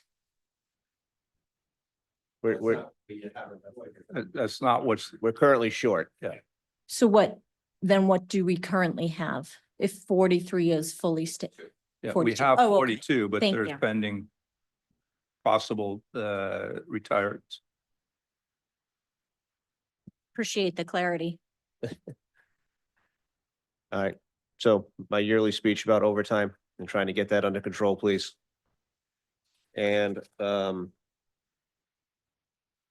because I see we're going up another $30,000 in overtime, and this contract is supposed to help alleviate some of that overtime. And the hydrant fees, somehow somebody needs to negotiate a better deal with Newport and the Portsmouth Water and Fire District. That looking around the state, the amount that we're being charged for those hydrants is significantly higher than other municipalities are being charged by water and fire districts. So I can comment on that. The Portsmouth Water and Fire District have, their prices remain the same for this year. And they're along the lines of $300 a piece, if I'm right. I think it's But closer to Newport 5. charges like $1,200, $1,300. It's Yeah. quite a difference in the other utility, and good luck negotiating with them. But I hear you. But we could just not pay them. Yeah. No. Gotta have your water. Well.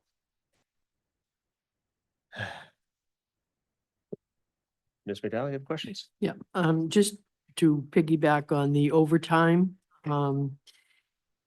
So in the overtime callback, 7 holdovers, you budget, we budgeted 50,000 in 2025. As of 3/31, we're at 31.2. Is there any, and I looked past history, is there any way we can level fund that line instead of 57,000 to go to the 50? You've got to account for the increase in wages, potential retires, and gaps. And at the same time, under the contract, there's minimum manning requirements that vary depending on the time of the year.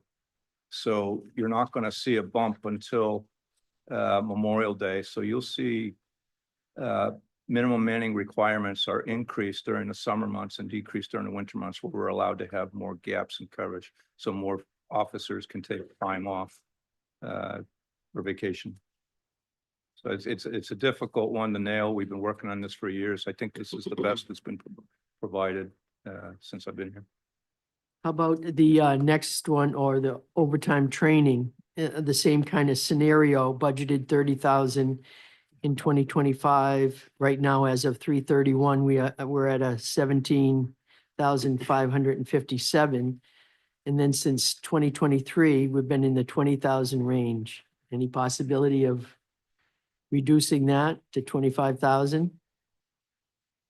But we're trying to actually increase our training. So there's, and I'll circle back here in a second, but what this is accounting for is when you have to, when you're holding training and somebody's not on shift, we're compensating them to get the training. So it's difficult. So if we're going to pay, $10,000 for an occupational training, it would cost us more to hold that training twice than it would to be able to call people in off duty to hold that training. So I think it's a better cost savings to do that. With respect to your other question about the callbacks, we also have a number of military members, so in the reserve. So we have to account for the fact that during the year, they're going to be doing their 1 weekend a month, 2 weekends a year. So you multiply that. So that's now 2 weekends a month, because there's 2 of them, and 4 weeks a year that'll have to be covered with overtime.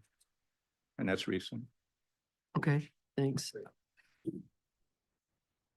Is that all? No, No? Okay, keep going. Yeah. Chief would like to also address the overtime. sure. Just as a note for the training, and when you can't compare what we've spent to it at this point, because we have planned live burn training that we'll probably have 20 to 30 members participating in over a 2-day period coming up. We also just had 4 guys go for 40-hour navigational and nighttime search and rescue put on by the Coast Guard for free, but we had to pay them to attend the class. That's not in the numbers that I'm guessing it's not in the numbers that you see right now. But so just because we only spent a certain amount up to now, we have all of that planned to utilize Yeah, for training. There's 3 more months left to the, Right. And we don't do a lot of that in the winter, that type of training, the Yeah. live burns, things like that. Okay, thanks so much. Yeah. And just talk to me about that paramedic pay again. That 400. Correct. So in the previous budget, when we received the number,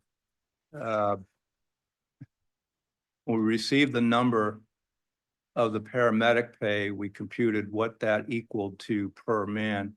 But when we submitted the budget, we only put that number in the budget. So we actually only funded 1 when we should have been funding 5.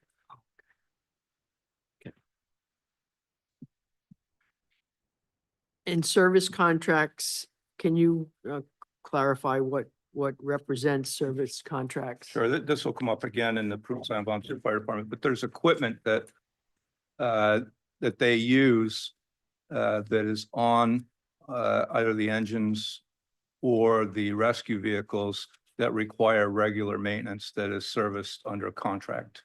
So for instance, the auto loading stretchers, rescue equipment. Chief can talk more specifically about the types of equipment. I can talk about missiles all day, but it's difficult for me to talk about this. Chief, could you elaborate on some of the equipment that you have service contracts on?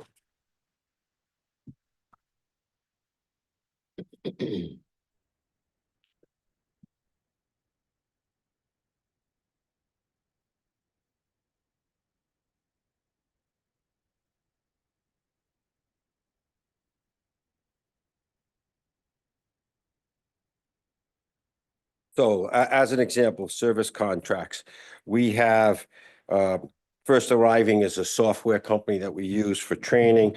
$21,000 goes to our records management software system that we have to pay annually. We have other training, 5,000. We have our Stryker stretcher that, as the administrator mentioned, that Stryker stretcher and the Lucas CPR device, they have annual maintenance and preventative maintenance, which also gives us, we'll say, like a warranty if certain things go wrong. That costs $14,900 per year. Symposium CAD, our computer-aided dispatch, is another $7,000.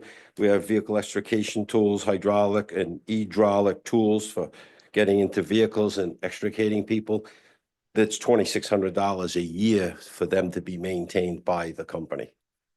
So those are the type of things. Our Zoll, the 12-lead monitor, is another $6,900. So that's what makes up the service contracts. Great. Thank you very much. You're welcome.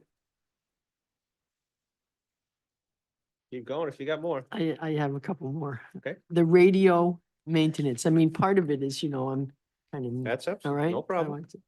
Um, As long as you're done before 9 o'clock. yeah, okay, the radio maintenance. We're averaging around $3,000 and again, it's not spent we haven't spent anything, so I'm assuming that it's going to be done in the last quarter. And do I assume that it'll be around 3,000 again, because that's what it's been since 2023? Great. I guess that's my first part of the question. So under radio maintenance, I don't have my total All right. book for fiscal 25. I have 26 in front of me. But as an example, in that radio maintenance, we have to allocate some money for repairs. Our antennas, from time to time, we have to have work done on it. Or the laptops that are in the rescues and the command vehicle may need repairs. They get handled all the time. They can get broken. We also put in there to get a mobile radio and 2 portables for next year. But what I typically do with something like that, if I can, I won't spend all that money in July. I will wait as long as I can to make sure that I'm all set, I'm getting through the year and everything's fine. And hopefully I didn't use the $1,000 for the radio repairs. Or if I did use 2,000, now I have to make some adjustments. So again, when you look at the current line, it may not all be spent only because I'm holding off as long as I can. Right, I understand that, but in past history, it looks like you've only spent about $3,000 actual year-end spending, and yet, like last year, we had an approved $14,000 and it hasn't been spent yet. And that's great. And I'm saying, I like your philosophy, but looking at the bottom line, I'm concerned that maybe we can reduce that so that it clearly reflects, instead of putting 16,000 for the budget in 2026, can't we do something like 8 or 9 if you're only spending $3,000? That's my.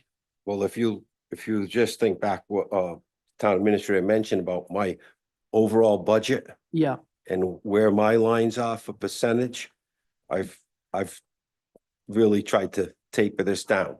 yeah, I'm not criticizing Okay. that. I'm doing a line item analysis, that's all. So the other thing where you may see this type of budget Yeah, change, this line, as an example of just the mobile radios for vehicles are they're $4,000 a piece. Well, if last year I might have asked for more because I had anticipated more vehicle changes.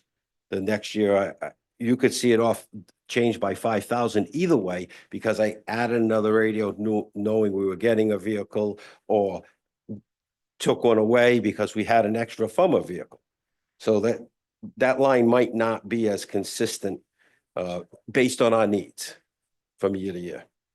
Yeah, Chief, if you remember, there were also radios that were back ordered that you didn't receive until late in the fiscal year, so. Well, for last year, or the current year. We've had a lot of trouble in the last few years with our vehicles, but Motorola. We actually had a grant, I got a grant for over $100,000 for radios and a repeater. It took us 2 years to get those products in. So that was a lot of accounting, keeping track. Wait a minute, this is from here. So we have a lot of trouble with that manufacturer and their sole source provider, and we have to go with them. Yeah. So we have to cater to their win. Every radio in Rhode Island is a Motorola. It's crazy. Anyways, I guess I'd like us to consider just relooking at that because we haven't been using that. And again, I commend you for that. My purpose is to get the bottom line of the entire budget. And if we're not using the money, then I mean, there are ways that we can do that. And that's one of them, that we can reduce it a little because you haven't been using it. So I also and may, still give you a lot of leeway. I may not have used it. Yeah. Again, I don't have that whole breakdown in front of me, but Right. for next year, we could be at the same point next year if I don't have any laptops break, and if I don't have any repairs to my antenna, and if I don't buy a vehicle and, or don't buy one, and I end up with another 4,000 for a radio. So it's not that I might not need the money. But it's, If I didn't budget for repairs and I had to come before you, but someone might say, why didn't you budget for repairs? it's helpful to look at year-to-dates, but it can also be deceiving. For instance, I think you have through March, 2 radios came in April, so that's a $12,000 expense to this line. So I think this is adequately priced. I'd be hesitant to try to change this line. The radios are so expensive. Okay, I mean, this is information. I didn't have the 2 radios come in, and there's been a history of a $3,000 expenditure over the years when we budget for much greater. That's all. And I thank you for the clarity there. Medical supplies, you already talked about the increase. And what was that related to? Our medical supplies for next year, we are changing our licensing we are licensed ALS at the cardiac level. Yep. We've been given the go-ahead to be able to be licensed at the paramedic level. What that will do is it allows, we don't have all paramedics, but we have 8 to 10. It will allow them to provide care at the paramedic level. But that also means there is certain equipment that we must have on the rescues for the paramedic level, and there are additional medications that certainly would be beneficial to a resident who needed that. Yeah. But that's why our medical supplies line is up this year. Great, thanks very much. You're welcome. All set? That's everything That's it for that part. I got prudence. All right. We have a motion to provisionally approve the Maine Fire Department budget at $8,210,775. So moved. Second. Any further discussion? All those in favor? Aye. Opposed? Motion passes 7-0. Next up, we have the Prudence Island Volunteer Fire Department. Correct. You'll find them on page 55. So the Prudence Island Volunteer Fire Department budget continues to be presented under the Public Safety section in the general fund, reflecting our commitment to greater transparency and improved financial tracking of town support of the Volunteer Fire Department in Prudence.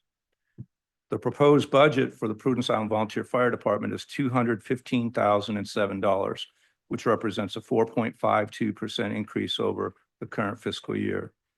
This increase is primarily driven by a 5% increase in property and liability insurance premiums, reflecting actual fiscal year 25 costs and projected carrier adjustments for FY 26. $6,680 for service contracts, which we've just been discussing. This is associated with the rescue vehicle's autoloader stretcher, the cardiac monitor, and ensuring critical EMS equipment remains fully operational.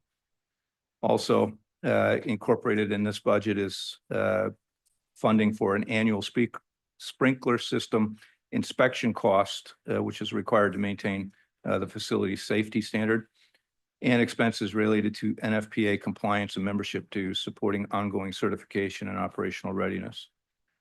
Operational lines covering general supplies, utilities, and communications remain largely stable.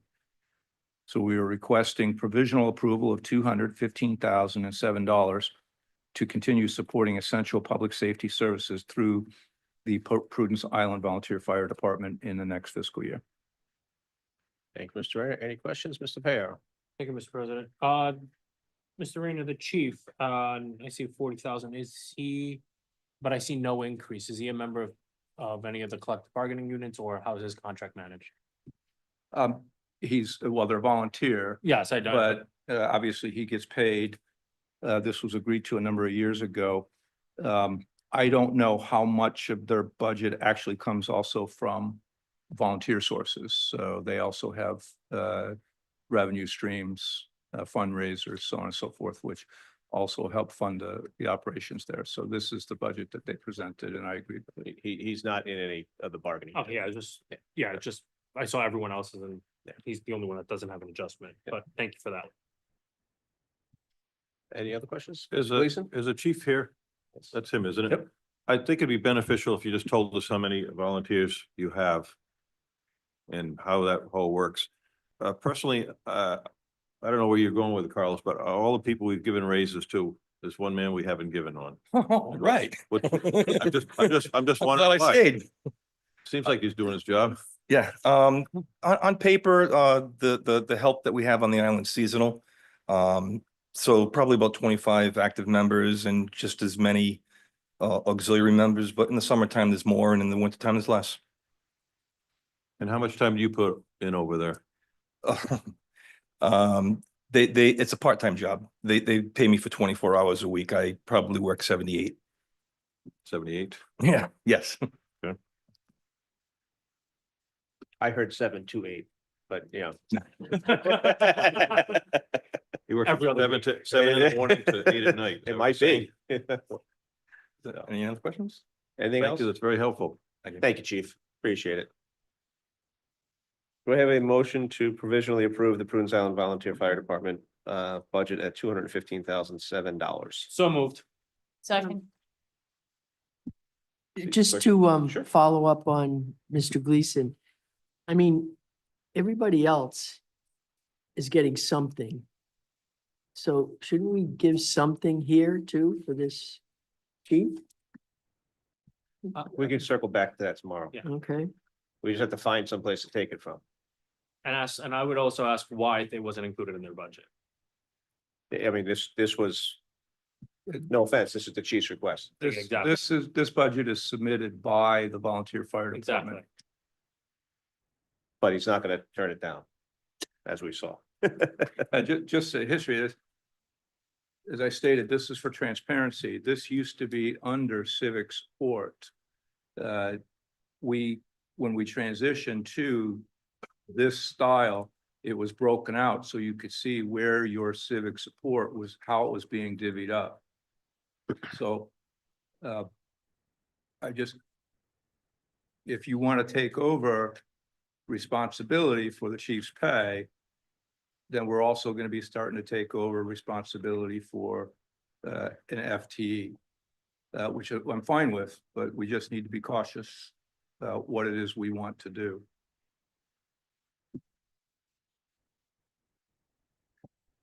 I can only speak for myself, but I don't really understand what you're trying to say.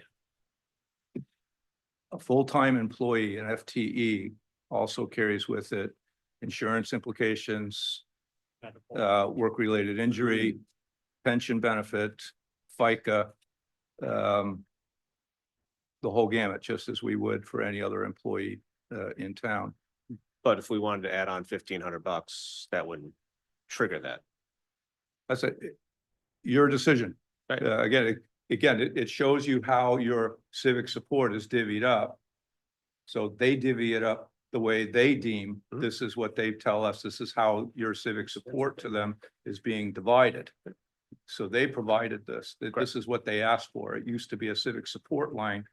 But now it's not, it's incorporated in a budget format this way. So what I'm saying is, and it's no offense to the chief, does the town want to take over responsibility for the chief's pay, or do we want to continue our responsibility to subsidize the volunteer fire department? And those are big decisions that we're going to have to talk about in the future. As he said, it's getting harder and harder to recruit volunteers there. And at some point, not next year, but we're going to have to talk about how we're going to man a continued fire presence on Prudence Island. That's what I'm saying. Thank you, Mr. Rayner. Thanks. We have a motion and a second to approve the Prudence Island budget provisionally at $215,007. All those in favor? Aye. Opposed? Motion passes 7-0. Next slide is the SAFER grants, which are expired and now fully rolled into the main fire department budget. I know emergency management wasn't on the docket tonight, but I see Ray is sitting here. There's no sense making him come back tomorrow night. Historically, we included emergency management and public safety. Yep. So Unless Ray wants to come back tomorrow night. emergency management, if we can go to page 57.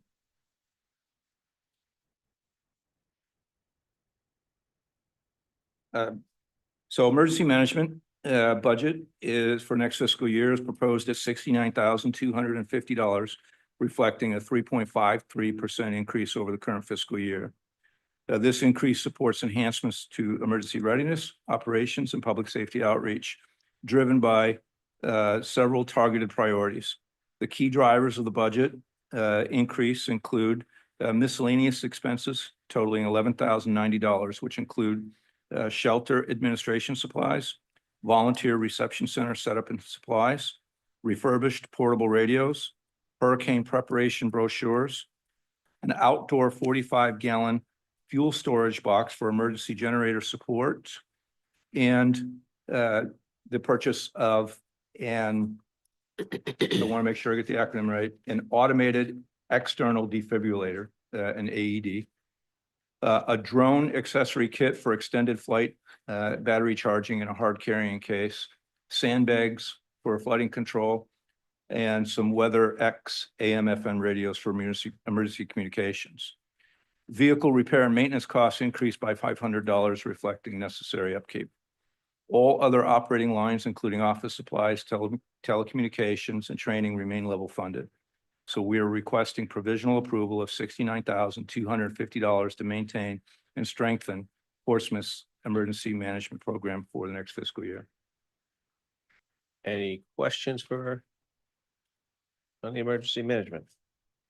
I have a motion to provisionally approve $69,250 for the emergency management budget. So moved. Second. All those in favor? Aye. Opposed? Motion passes 7-0. Next up, the swan song. Okay. Mr. Woodhead, it's budget. Public Works. Last budget. We can go to page 58. So Public Works Department is proposed at $3,410,225 for the next fiscal year, representing a 0.85% increase over fiscal year 25. This small increase reflects stable staffing, maintenance of equipment and facilities, and funding for key operational priorities. Salaries and benefits for DPW total equal $2,393,844. So that salaries and benefits together includes contractual wage increases, a shared facilities maintenance technician split with the school. We split 50-50. And that accounts for $50,255 in salary and benefits. That shared facilities maintenance technician position supports increased needs across town and school buildings and should be highlighted as a collaborative efficiency, which was highlighted by Dr. Kenworthy earlier. Benefits in DPW also reflect proportional adjustments driven by health insurance rates and payroll changes. The largest driver here is the 9.22% increase in health insurance, $31,900 $31,148.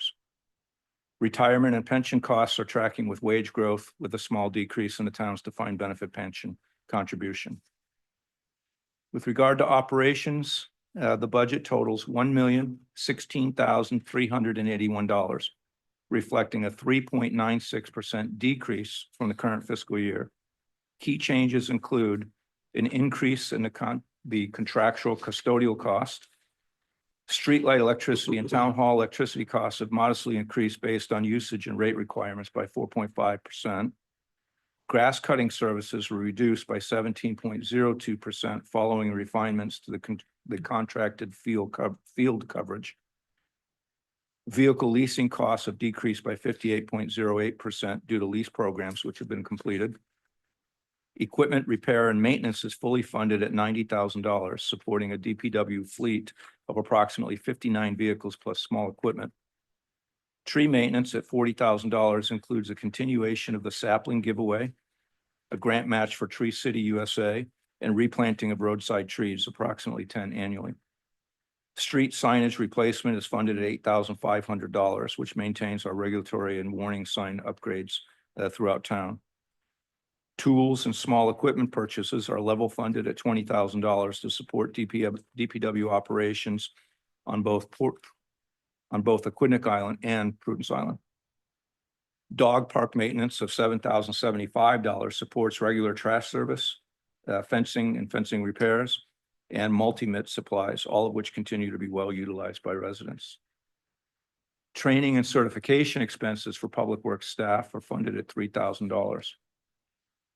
Prudence Island travel remains level at $15,000, which accounts for approximately 32 round trips of the 10-ton truck and other staff and commuter trips. This estimate reflects the actual frequency and cost of service delivery to the island. So in summary, this budget reflects a prudent balance of operational needs, level staffing, and targeted service improvements. It preserves core service levels, absorbs known cost increases, and reinforces interdepartmental collaboration. We are requesting provisional approval of $3,410,225 for the Department of Public Works budget in fiscal year 26. Any questions on the main DPW budget and their line items? Ms. McGowan? I do. On page 59, under the custodian, it represents a 12.5 salary increase. Is that That's that a raise? no, that's an increase in the contract. That's not an employee. That's a contract service. It takes care of town hall, DPW. I think that's it. Okay.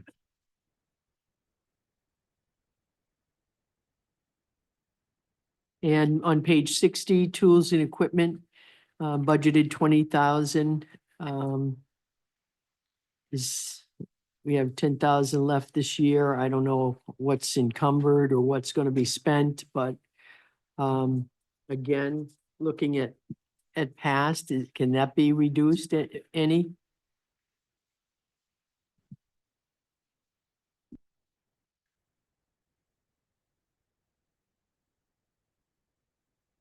So tools and shop equipment, Yeah, and We do before have- you start though, I just want to say, I see these 0% and everything. Again, I'm just going through line No, I and just, understand. you're doing a great job on the budget. These, everyone is. But I do go through line, so. no, I understand completely. We do have money that is encumbered in that account. Yes, And that does pay for, tools and shop equipment. So any like tools that we rake, shovels, whatever, and all the mechanic tools, they get very expensive. And then, and then we also have to take care of Prudence Island too. That's all the tools and shop equipment over on Prudence. So there is, I'm not quite sure the exact money that's encumbered, but we do have money encumbered in that account. you're not sure what? I'm not sure what the exact number that we have encumbered, but we do have money encumbered in that account as of right now. Yeah. So okay. you're gonna get closer to spending the full $16,000 this year. 20,000, I think it is. No, it's 20. 20? 20,000. 20,000. Yeah, we're gonna be pretty It close. says with the encumbered, it sounds like it's going to be 10,000 left this year. I'd No? have to- No, I think it's, I'm showing, just because we're April 29th, I'm showing about 2,000 encumbered with a balance of about 6. About 6? Yes. Um. Okay. And then the vehicles, the diesel and the gas, any chance of reducing those? well, fuel's voluntary because we pay the Port of Providence, percentage over what the Port of Providence pays, so it fluctuates. And we have to come up with that. If we have a bad winter, our diesel cost goes up even more. If we have a mild winter, it goes down, but the price of gas and diesel fluctuates month to month.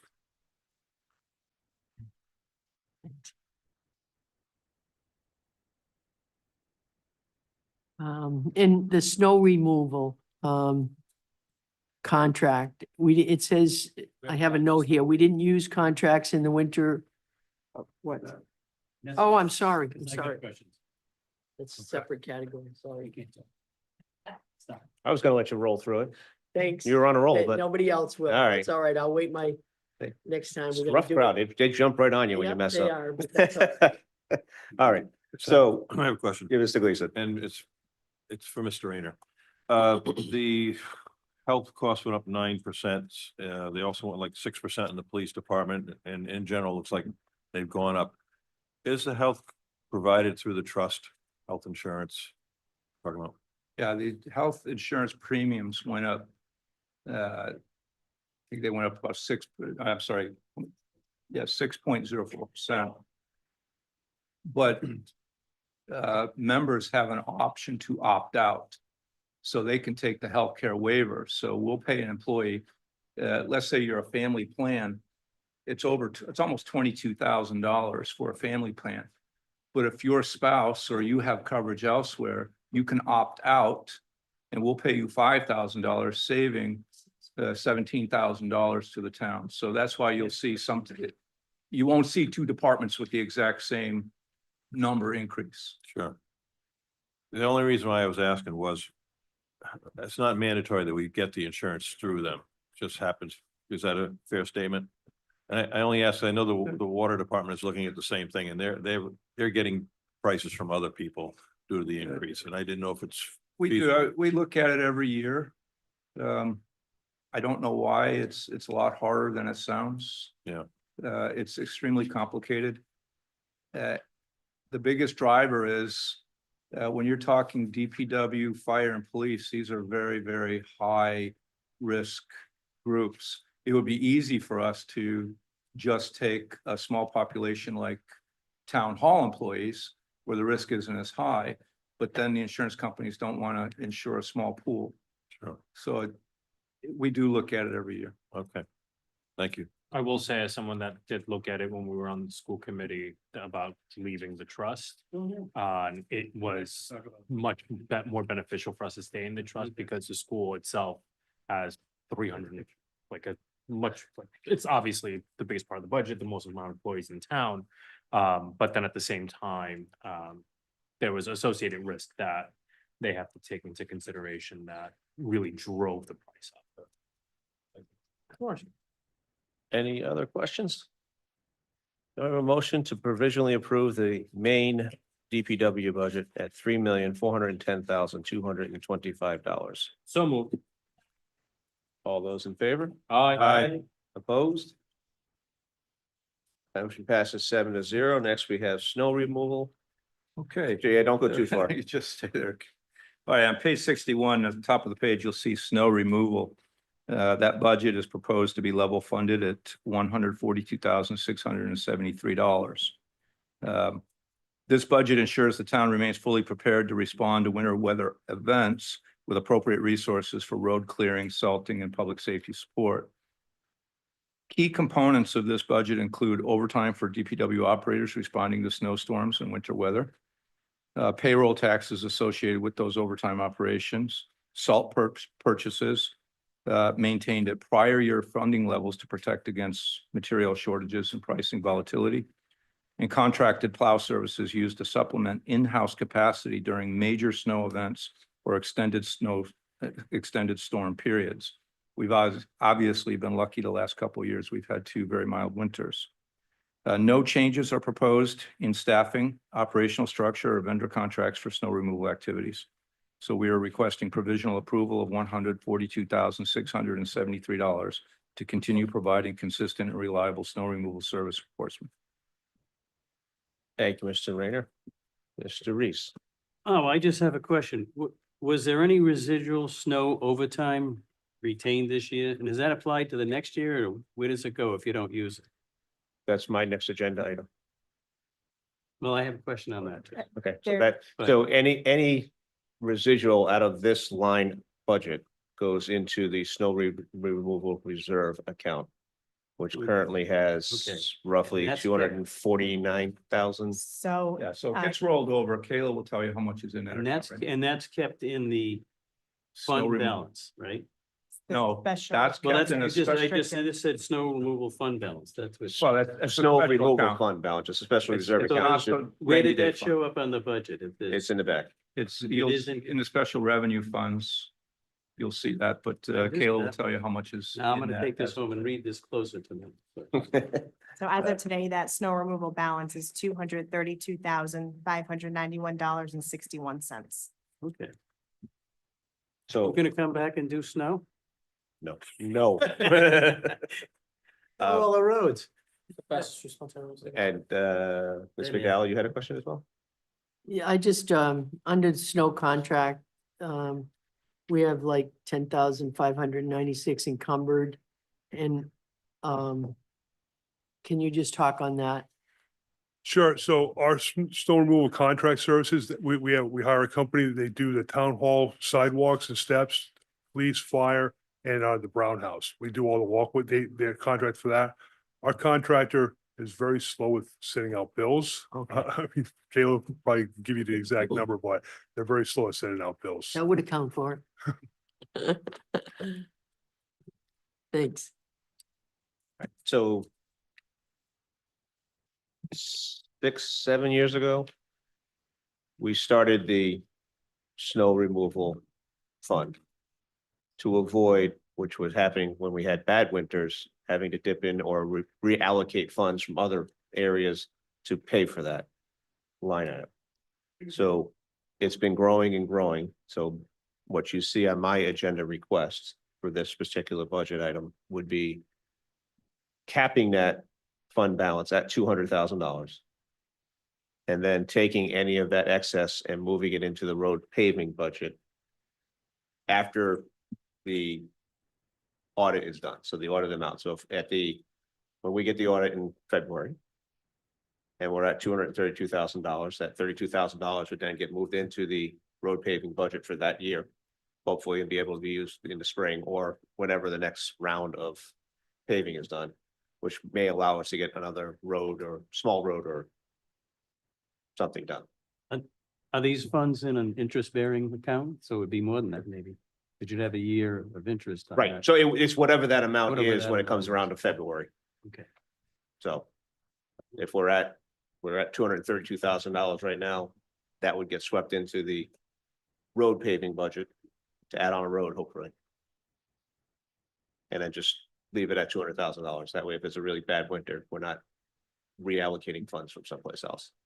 And that's just a number I picked. If anybody wants to do 150 or 100 or whatever. It just, for many years, if you go back to the 2008s, 9s, 10s and 12s, we had bad winters and knock on wood, we haven't had them recently, so. And that covers everything. That's the salt, the overtime, everything else. I would The only thing imagine, it doesn't cover is the fuel cost, which stays in the regular. right. budget. I would imagine the salt's actually staying there now that you got that nice tent to keep it in. Our salt sheds, it's nice. It's not that big. It's only 60 by 60. It only holds 600 tons of salt. Oh. So How long does that last? Well. it go, depends what Mother Nature gives us, but it depends what the storm is. I mean, you can last, 3 storms, it can last 4 storms. But we just have to keep replenishing it. So it's It's not that big of a tent. But it does help maintain it over the summertime and during rainstorms. It does. It's great. I mean, I think that's a great. And we're not Great losing it tent. into the stream. Well, I would imagine environmentally, they didn't really like you putting that No, they into, did not. into No. the, And I want to Petty say, Brook there. and 7 years ago, I think that was a great call to put that into a restricted account because that worked out very well. And I think that's really good to have for an account.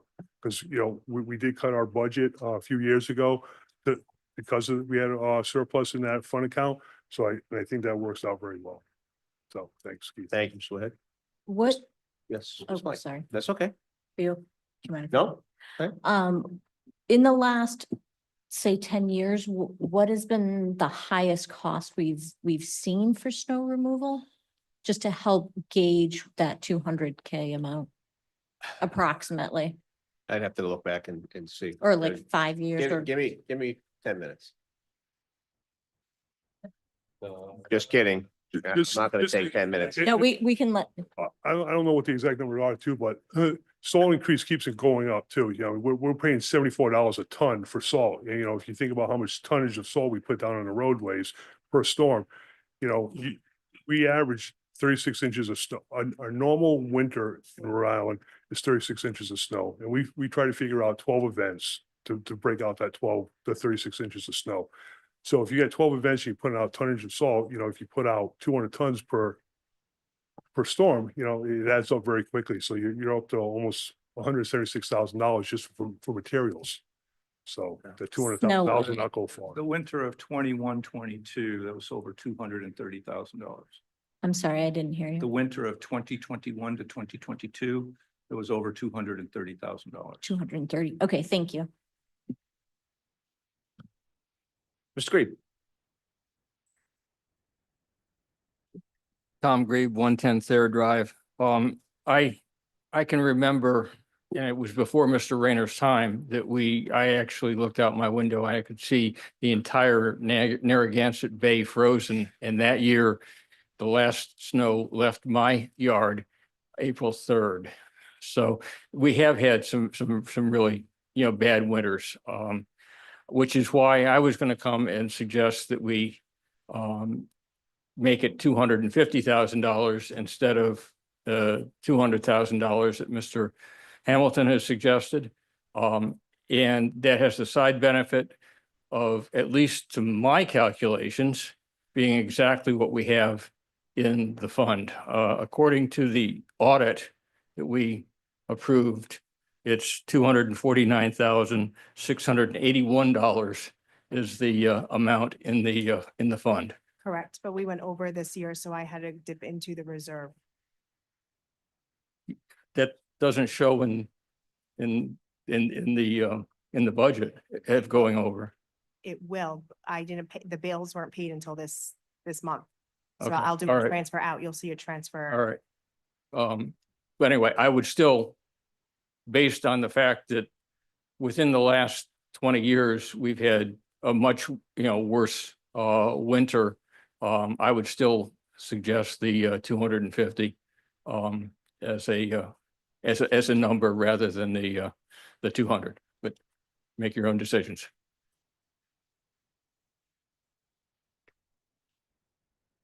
All right, let's start with the snow removal budget first. Yeah, we'll talk that on the next subject, right? When it's on that line item. You We're want to gonna- discuss? First, we'll just we Yeah. could provisionally approve Yes. the snow removal budget, $142,673. So moved. Second. Any other questions on that? All in favor? Aye. Any opposed? Great. Motion passes 7-0.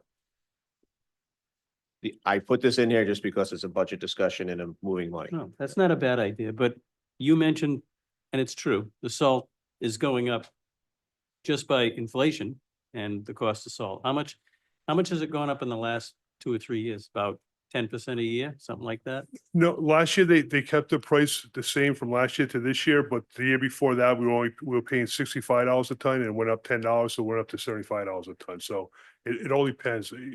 It goes out to bid every 3 years. So the state contract right now, I think it's going out to bid this summer. But it all depends, but there's usually 3 companies that bid on it. You got Morton Salt, you got Eastern Salt, so you have a few companies that bid on it, and we get to pick the lowest bid. but it does go up, it doesn't go down. That's the Yeah. problem. So Because of fuel. based on that and what Tom said, you know, the snow I've seen, that might be a good idea, is just to bump it to that and then use that as your base number You can, and then go up from there. Once I they just get to picked a number. 250, yep.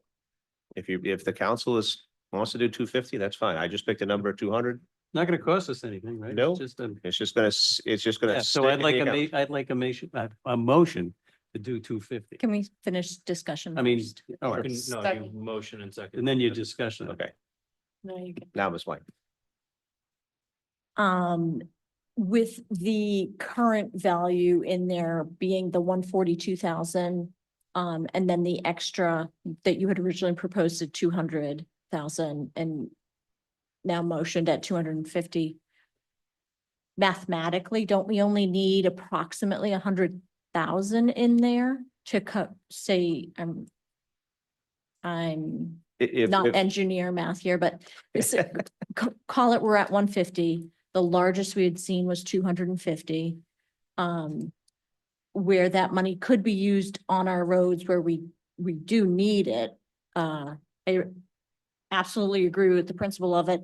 Mathematically, it seems like even worst case, 100K covers us. Even including inflation. Yes, unless you have 2 bad years in a row. Fair. That would be my only thought process behind that. No, that's Yeah. fine. That, and like I said, 200 was just the number I pulled. If it's 250, I really don't care. I don't want to see it go to $500,000. No, once it's at 250. Then you would that's scoop it out and put it Then into the, any excess Right. there can go into the roads. Mr. President, normally I would agree with you. I'm probably gonna end up voting against this just because I am concerned about if we have 2-3 bad years and not getting into discussions about weather patterns or anything. I think just having that flexibility of being able to use the account and having it readily available, I think that having an action of the council, if we get to the account being at a certain point and moving things around to another account, I think would just be more prudent on us. But for those reasons, I will just disagree with you on this one. so the motion is to cap the snow removal fund at $250,000 and then transfer any overage to the road paving budget after the audit is finalized, typically February, when we get it. Okay. All those in favor? Aye. Opposed? No. Motion passes 6-1. Next, we have the road improvement budget, which is set at $1,170,000. I think we discussed it pretty good last night. Yeah, so in addition to the $1,170,000, like I stated last night, we anticipate $184,211 in state aid associated with the road works reimbursement program. So it's important to note that $184,211 is that's a reimbursement, so it's not a budgeted revenue. The state aid is received only after the town completes the road work with our approved budgeted funding and then submits receipts for eligible expenditures. And then once received, those funds are applied towards additional road improvements. So we are requesting provisional approval of the $1,170,000 for the fiscal year road improvement program, fiscal year 26. So those said road works projects wouldn't be done until after July 1 because of the state budget actually putting the money in the budget. Correct. Yeah, or not, depending on the state house. Yeah. Okay. I have a motion to provisionally approve the road improvement budget at $1,170,000. So moved. Second. Any questions, Ms. McDowell? I have a question regarding the police detail. The budgeted was 12.5, but as of 3/31, we had exceeded our budget by $8,000. Is that correct? Okay, so but yet we're still budgeting 12.5. We're leveling it. Now, is there a possibility that we can come to some sort of an agreement with the police department and the DPW in regard to this area? I know that in my previous world, we did come to an agreement with the DPW and the police, and the DPW director would determine whether they needed a police detail or not. And they would use their own DPW with the stop sign that stopped traffic or whatever. Is there a possibility or any appetite for looking into that? I'll take the first part and then Brian can kick in and then maybe Chief Peters, but with regard to negotiation with the police, yes, and it was negotiated and this is the result of the negotiation. We do have a reduced rate for the town projects, but they're not going to do it for free. With regard to when they're required, and I'll let Brian and Chief speak to that. So when they are required, like this year, we're gonna be doing Hadley Street, we can't have, it would be better if we had police details down there. Doing Hadley Street, some of the side streets, we do check with the police. If they can't handle the overtime, then we do the overtime for flagging. But we have to give first refusal for the police department. That's how we normally always did it. We gave the police the overtime. That's how it came out. And that's part of our RFP, because our RFP says the town of Portsmouth will provide police details for the paving projects.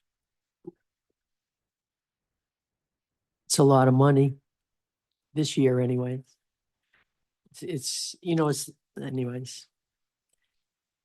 Maybe we could think about, I know we had a contract that spoke in the same way, but there was they came together and we had a memorandum of agreement that sort of changed, you know, the contract a bit, and both parties were in agreement, but anyways, thank you. Thanks. Any other questions? I just had one other question, and it's an informational one, it's not numbers. What's the percentage of roads meeting accepted standards now? In other words, how many roads are pending repair? So I Just don't have that. ballpark, but 74.3 or what was the number you gave us? 73.4, I believe. Right. It was over 73%. At this 73. rate of spending, we should be over 74 next year. Yeah, 73.24. That's what our road rating system is right now. pretty impressive. That's up from the sixties, wasn't it? Yeah, when we first started, it was in the sixties. Oh, Some nice work down in Island Park. I mean, Riverside, I tell them it's a speedway now. we don't want that. No, but I looked there now, it's looking at it. It used to, you couldn't go with 10 miles an hour. That and that drainage system you put down there. That works great, yeah. Worked well in the rainstorm on Saturday.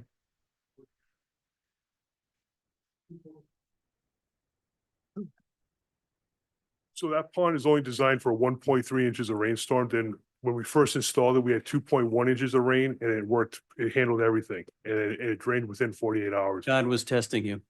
It's supposed to Road drain, God. it's supposed to drain in 72 hours. It drained in 48 hours. So it's working great down there. So we're Awesome. very impressed. Helps that Island Park is a sandbar. Yeah. All those in favor of the road improvements budget? We, Aye. Yeah, we did. yes, we did. Oh. Yes, Yeah, it was a motion. there was a motion in a second. Yeah. Everybody just sat there for a second. Nobody said aye. Aye. Aye. Opposed? Say all in favor. All in favor? Aye. Any opposed? All right. Okay, one last section. Page 62. And this is the Prudence Island Transfer Station. So the Prudence Island Transfer Station budget for FY 26 is proposed at $127,237, representing a 5.13% decrease compared to FY 25. Key factors contributing to the FY 26 budget include salary and benefits are proposed at $29,418 combined, reflecting a small increase for wages and associated payroll taxes of 2.24%. Electricity costs are projected to rise slightly by about 4.5% based on actual usage and rate trends. Landfill environmental monitoring costs have decreased by 50%. In 2023, new RIDEM regulations required an additional groundwater test, which temporarily increased costs. For FY26, we returned to the standard annual monitoring requirements. Recyclable and refuse disposal costs have increased by approximately 5.2% based on the consumer price index adjustments with the current contract. And then transportation costs for hauling waste off island remain level funded at current rates. So there are no significant operational changes proposed. The facility will continue to provide essential waste and recycling services for Prudence Island and meet the Rhode Island DEM monitoring and operational requirements. So we are requesting provisional approval of $127,237 to fund the continued operation of the Prudence Island Transfer Station for the next fiscal year. Any questions on the Prudence Island Transfer Station? I have a motion to approve provisionally the $127,237 budget. So moved. Second. All those in favor? Aye. Opposed? Motion passes 7-0. That ends our discussions on budgets for this evening. Tomorrow night, we will take up all other budgets to include all the ones I tried to name last night, but missed 20 of them. HR, canvassing, town council, town administrator, town clerk, finance. I said HR. Civic support. Debt service, capital improvements. All right. Tax assessor. Planning. All of those. And then we will decide whether or not we need Thursday night tomorrow. Hopefully we can get it all through. We have a motion to adjourn. So moved. Second. All those in favor? Aye.